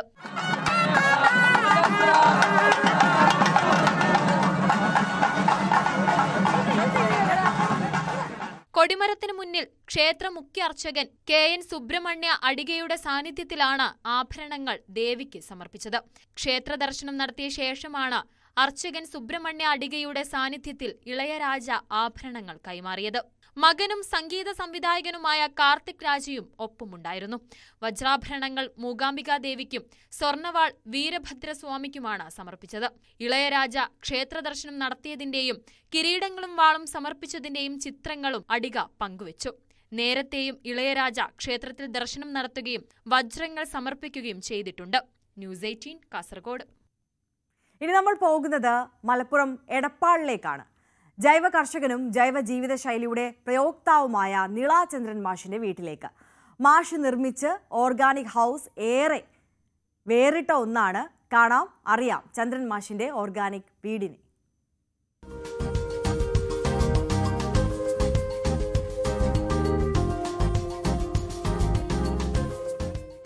മലപ്പുറം എടപ്പാളിലെ ജൈവ കർഷകനും സംസ്ഥാന സർക്കാരിൻ്റെയൊക്കെ അവാർഡ് നേടിയ അധ്യാപകൻ കൂടിയായിട്ടുള്ള ജൈവ കർഷകനായ ചന്ദ്രൻ മാഷുടെ ഓർഗാനിക് ഫാം ഹൗസാണ് നമ്മൾ പരിചയപ്പെടുത്തുന്നത്. മാഷുടെ വലിയൊരു സ്വപ്നമാണല്ലോ ഇത്തരത്തിലൊരു ഫാം ഹൗസ്. എന്തൊക്കെയാണ് ഇതിൻ്റെ പുറത്തുനിന്ന് നോക്കുമ്പോഴുള്ള പ്രത്യേകതയായിട്ട് പറയാനുള്ളത്? ഇത് 2-3 കാര്യങ്ങളാണ്. ഒന്ന്, നമ്മൾ ലളിതമായിട്ടുള്ള നമ്മുടെ ഒരു 3.5 പതിറ്റാണ്ട് കാലത്തെ ജൈവ കൃഷിയും ജൈവ ജീവിതവുമായിട്ടുള്ള ഒരു ജീവിതത്തിൻ്റെ ഒരു ഡെവലപ്മെൻറ്റ് സ്റ്റേജാണ്. അതായത് ഇത്തരം സംഭവങ്ങൾ അറിയാനും പഠിക്കാനും അനുഭവിക്കാനും അതുകൂടി വളരെ പ്രധാനമാണ്. താല്പര്യമുള്ള ആളുകൾക്ക് വരാനും ഒരു ദിവസം വേണമെങ്കിൽ ഞങ്ങളോടൊപ്പം അല്ലെങ്കിൽ ഞങ്ങളുടെ ഇവിടെ പാർക്കാനൊക്കെ ഉള്ള സൗകര്യത്തിലാണ് ഇത് ഡിസൈൻ ചെയ്യുന്നത്. അപ്പോൾ ഒരു 25 സെൻറ്റ് സ്ഥലത്ത് ഒരു സ്വയം പര്യാപ്തമായൊരു യൂണിറ്റാണ് നമ്മൾ പരിചയപ്പെടുത്തുന്നത്. ഇതിൻ്റെ ഉള്ളിൽ ഇപ്പോൾ പത്തായുണ്ട്, അരിയുണ്ട്. ഞങ്ങൾ 10 ഏക്കറിൽ നെൽകൃഷി നാട്ടുനെല്ലുകളാണ് ചെയ്യുന്നത്. പിന്നെ അതുപോലെ തന്നെ ഇത് ഒരു 6 സെൻറ്റ് സ്ഥലം പച്ചക്കറിക്കായി നീക്കി വെച്ചിട്ടുണ്ട്. തെക്ക് പടിഞ്ഞാറൻ വെയിൽ പൂർണ്ണമായും ഹാർവെസ്റ്റ് ചെയ്തിട്ട് ഏത് കാലത്തും ഒരു 2-3 വീട്ടിലേക്ക് വേണ്ട പച്ചക്കറികൾ. അതുപോലെ 7 നാടൻ പശുക്കളുണ്ട്. വെച്ചൂർ കാസർഗോഡ്. അതിൻ്റെ പാല് എപ്പോഴും 2 പശു കറവുണ്ടാവും. പാല്, തൈര്, മോര്. അതുപോലെ ഒരു 15-20 നാടൻ കോഴികളുണ്ട്, പ്യുവറായ നാടൻ കോഴികൾ. 4:30 മണിക്ക് നീറ്റ് കൂടണം. അതാണ് നമുക്ക് ആദ്യത്തെ കോഴി, മനസ്സിലായില്ലേ? അപ്പോൾ അതിൻ്റെ നാടൻ മുട്ട. അങ്ങനെ ഒരു ജൈവ. പിന്നെ ഇതിൻ്റെ അടിയിലുള്ള സ്പേസ് നമ്മൾ ജയൻറ്റ് ഗൗരാമി എന്ന് പറഞ്ഞാൽ നമ്മൾ കരിമീൻ വർഗത്തിൽപ്പെട്ട ഒരു മത്സ്യം, ഒരു 100 മത്സ്യങ്ങളെയും വളർത്തുന്നു. അപ്പോൾ ചുരുക്കം പറഞ്ഞാൽ ഒരു സ്വയം പര്യാപ്ത യൂണിറ്റ്. അതെ അതെ, സ്വയം പര്യാപ്ത എന്ന് പറഞ്ഞാൽ ജൈവ കൃഷി ഓറിയൻറ്റഡ് ആയിട്ടുള്ള ഒരു ലളിത ജീവിതം നയിക്കാൻ താല്പര്യമുള്ള ആളുകൾക്ക്. അത് ഇത് മകൻ്റെയാണ്. മകൻ സയൻറ്റിസ്റ്റാണ്. അദ്ദേഹത്തിൻ്റെ ഒരു രൂപകൽപ്പനയത്. അദ്ദേഹം പറഞ്ഞത് അപ്പുറത്ത് വീടൊക്കെ റിനോവേറ്റ് ചെയ്യണം. അപ്പോൾ ഞാൻ പറഞ്ഞു ഇങ്ങനെ കാർഷിക പരിപാടികൾ വളരെ നന്നായി ഈ 4 പതിറ്റാണ്ട് നടന്നിട്ട്, അപ്പോൾ പറഞ്ഞത് കണ്ടിന്യൂ ചെയ്യാൻ പറ്റിയ ഒരു സൗകര്യം ഉണ്ടാക്കാൻ പറഞ്ഞിട്ട് മൂപ്പര് രൂപകൽപ്പന ചെയ്തു. ഇങ്ങനെയാണ് നമ്മളെ മാഷിന്റെ ഓർഗാനിക് ഹൗസിലേക്ക് കയറുന്നത്. ഇവിടെ ഗസ്റ്റൊക്കെ ഇരിക്കാം. ഓണക്കാലമുണ്ട്, ഗസ്റ്റൊക്കെ ഉണ്ട്. ഇവിടുത്തുകാരൊക്കെയാണ്. ഇവിടെ വന്ന് കയറുമ്പോൾ തന്നെ നമുക്ക് ഏറ്റവും ഈ മേൽക്കൂര തന്നെയാണ്. ഇപ്പോൾ നമ്മൾ ഒരു ഉച്ചയ്ക്കാണെങ്കിൽ പോലും വലിയ ചൂടൊന്നും ഇവിടെ അനുഭവപ്പെടില്ല. കാരണം പനമ്പാണ് ഇവിടെയൊക്കെ ഈ 2 വശത്തും ഉള്ളത്, അല്ലേ? അങ്ങനെയല്ലേ? പക്ഷേ ഒട്ടും ചൂട് അനുഭവമില്ല. എന്ന് പറഞ്ഞാൽ മുകളിലൊരു സ്റ്റെയർ ഉണ്ട്, അടിയിൽ ഈ എങ്ങനെയാണോ നമ്മൾ ഈ ഫ്ലാസ്കിൻ്റെ സിസ്റ്റമാണ്. ഉള്ളിലുള്ള താപം പുറത്തേക്ക് വരാത്ത വിധത്തിൽ.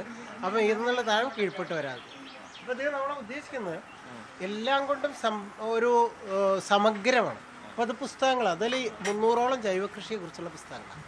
അത് ഹോർത്തൂസ് മലബാറിക്കസ് മുതൽ സുഭാഷ് പലേക്കറുടെ പ്രിൻസിപ്പിൾസ് ഓഫ് നേച്ചർ ഫാമിങ്ങിൻ്റെ 3 എഡിഷൻ വരെയുള്ള ഒരു ജൈവകൃഷി ചെയ്യാൻ താല്പര്യമുള്ള ആൾക്ക് അറിയാനുള്ള ഇൻഫർമേഷൻസ് മുഴുവനുണ്ട്.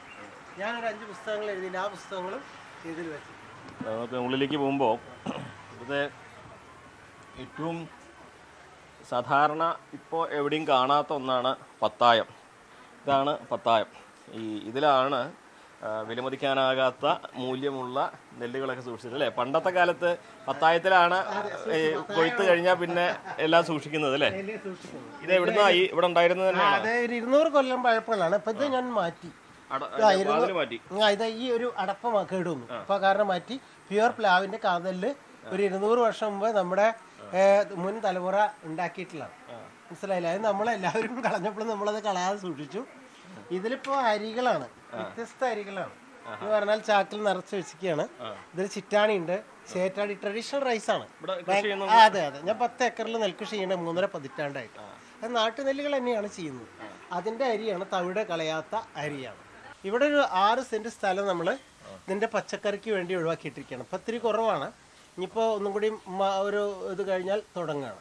അപ്പോൾ നേരെ പുറത്തേക്ക് ഇറങ്ങിയാൽ കൃഷിത്തോട്ടത്തിലേക്കാണ്. അതായത് ഇവിടെ നിങ്ങൾ നോക്കിയാൽ പടിഞ്ഞാറ് നിലാവ് കാണണം, അതുപോലെ തെക്ക് പടിഞ്ഞാറൻ വെയിൽ കിട്ടി ഈ പച്ചക്കറി വളരണം. ഈ 2 പടിഞ്ഞാറൻ വെയിലിന് തെക്ക് പടിഞ്ഞാറൻ വെയിൽ പറഞ്ഞാൽ ഏകദേശം 12.5 കിലോ കലോറി സൗരോർജ്ജമാണ് ഒരു ദിവസം തെക്ക് പടിഞ്ഞാറൻ വെയിലൂടെ നമുക്ക് കിട്ടുന്നത്. അതിന്റെ 5-1 ഹാർവെസ്റ്റ് ചെയ്യാൻ പറ്റുകയാണെങ്കിൽ നമുക്ക് വേണ്ട ഭക്ഷണം ഉണ്ടാവുന്നുണ്ട്. അത് കുളം പശുക്കളാണ്. ഇത് വെച്ചൂരാണ്, ഇത് കാസർഗോഡാണ്, ഇത് വില്വാദ്രിയാണ്. ഇതൊക്കെ ഇൻഡിജിനസ് നമ്മുടെ നാടൻ പശുക്കളാണ്. ഇതിപ്പോൾ അതിൻ്റെ കുട്ടിയാണ്, കപില വർഗത്തിൽപ്പെട്ടാണ്. ശരിക്കും 1000 കാസർഗോഡ് പ്രസവിക്കുമ്പോൾ ഒരു കപില ഉണ്ടാവുക. അങ്ങനെ അനുഗ്രഹം കൊണ്ട് കിട്ടിയിട്ടില്ല കപില കുട്ടിയാണ്. പ്രത്യേകത അതിൻ്റെ കണ്ണ്, മുഖം ഒക്കെ ഒരു പ്രത്യേക ഷേപ്പാണ്. അതിൻ്റെ നിറം ഒരു ഇതുമാതിരി രാഷ് കളറായിരുന്നു. പൈക്കുട്ടിയാണ്. മാത്രമല്ല വേറൊരു കളറും ഉണ്ടാവില്ല, ഒരു ഒറ്റ കളറായിരിക്കും. കണ്ണ്, അതുപോലെ അതിൻ്റെ മുഖം ഒക്കെ ഒരു പ്രത്യേക മാൻകുട്ടിയുടെ ഷേപ്പിലുമാണ്. അപ്പോൾ അതാണ് പ്രേക്ഷകരുമായി പങ്കുവെക്കാനുള്ളത്. എടപ്പാൾ നീലിയാടാണ് അദ്ദേഹത്തിൻ്റെ വീടുള്ളത്. ഇതാണ് മാഷിൻ്റെ ഓർഗാനിക് ഹൗസിൻ്റെ വിശദമായ വിവരങ്ങൾ. അപ്പോൾ ആർക്കും ഇവിടെ വരാം, ഈ കാര്യങ്ങൾ കാണാം, മനസ്സിലാക്കാം. ഒപ്പം വേണമെങ്കിൽ ഇവിടെ താമസിക്കാനുള്ള സൗകര്യങ്ങളുണ്ട്. എന്താണെങ്കിലും പ്രകൃതിയെ അറിയാൻ, ജൈവ കൃഷിയെ അറിയാൻ ഒക്കെ താല്പര്യമുള്ളവർക്ക് ഇവിടേക്ക് എപ്പോഴും സ്വാഗതമൊതുകയാണ് ചന്ദ്രമാഷ്. അഖിലോട്ട് പറഞ്ഞൊപ്പം CV അനുമോദ്, ന്യൂസ് 18. അപ്പോൾ അതാണ് ചന്ദ്രൻ മാഷിൻ്റെ ഓർഗാനിക് വീട്. അപ്പോൾ ഇനി നമ്മൾ കടക്കുന്നത് രാവിലെയിൽ സ്പെഷ്യൽ ഡേ സെഗ്മെന്റിലേക്കാണ്. ഇന്ന് വിവാഹ വാർഷികം ആഘോഷിക്കുന്ന കുഴിത്തുറ സ്വദേശിയായ സൂര്യയ്ക്കും ഭർത്താവ് ശിവയ്ക്കും ആശംസകൾ അറിയിക്കുകയാണ്. ആശംസകളുമായി ചേരുന്നത് സായി കൃഷ്ണ സ്കൂളിലെ ഒരു കൂട്ടം അധ്യാപകരും അനധ്യാപകരുമാണ്. അപ്പോൾ സൂര്യയ്ക്കും ശിവയ്ക്കും രണ്ടുപേർക്കും ന്യൂസ് 18 കുടുംബത്തിന്റെ എല്ലാവിധ ആശംസകളും അറിയിക്കുകയാണ്. Very happy anniversary. ഞങ്ങളുടെ സഹപ്രവർത്തകൻ രഞ്ജിത് രാമചന്ദ്രന്റെയും ധന്യയുടെയും വിവാഹ വാർഷികമായിരുന്നു ഇന്നലെ. അപ്പോൾ വളരെ ലേറ്റായിട്ടാണ് ഞങ്ങൾ അത് അറിഞ്ഞത്, അതുകൊണ്ടാണ് ഇന്നലെ അത് കൊടുക്കാൻ പറ്റാഞ്ഞത്. അപ്പോൾ വളരെ ബ്യൂട്ടിഫുള്ളായ ഹാപ്പിയായ ഈ കപ്പിൾസിന് ഞങ്ങൾ എല്ലാവിധ ആശംസകളും അറിയിക്കുകയാണ്. ന്യൂസ് 18 കുടുംബത്തിന് എല്ലാവിധ ആശംസകളും അറിയിക്കുകയാണ്. രഞ്ജിത്തേട്ടനും ധന്യ ചേച്ചിക്കും A very happy anniversary, belated wishes. അപ്പോൾ രാവിലെയുടെ സമയം ഇവിടെ അവസാനിക്കുകയാണ്. എല്ലാ പ്രേക്ഷകർക്കും ഒരിക്കൽ കൂടി ഒരു നല്ല ദിവസം ആശംസിക്കുന്നു. ഇനി ഇടവേളയ്ക്ക് ശേഷം കാണാം പോലീസ് പെട്രോൾ.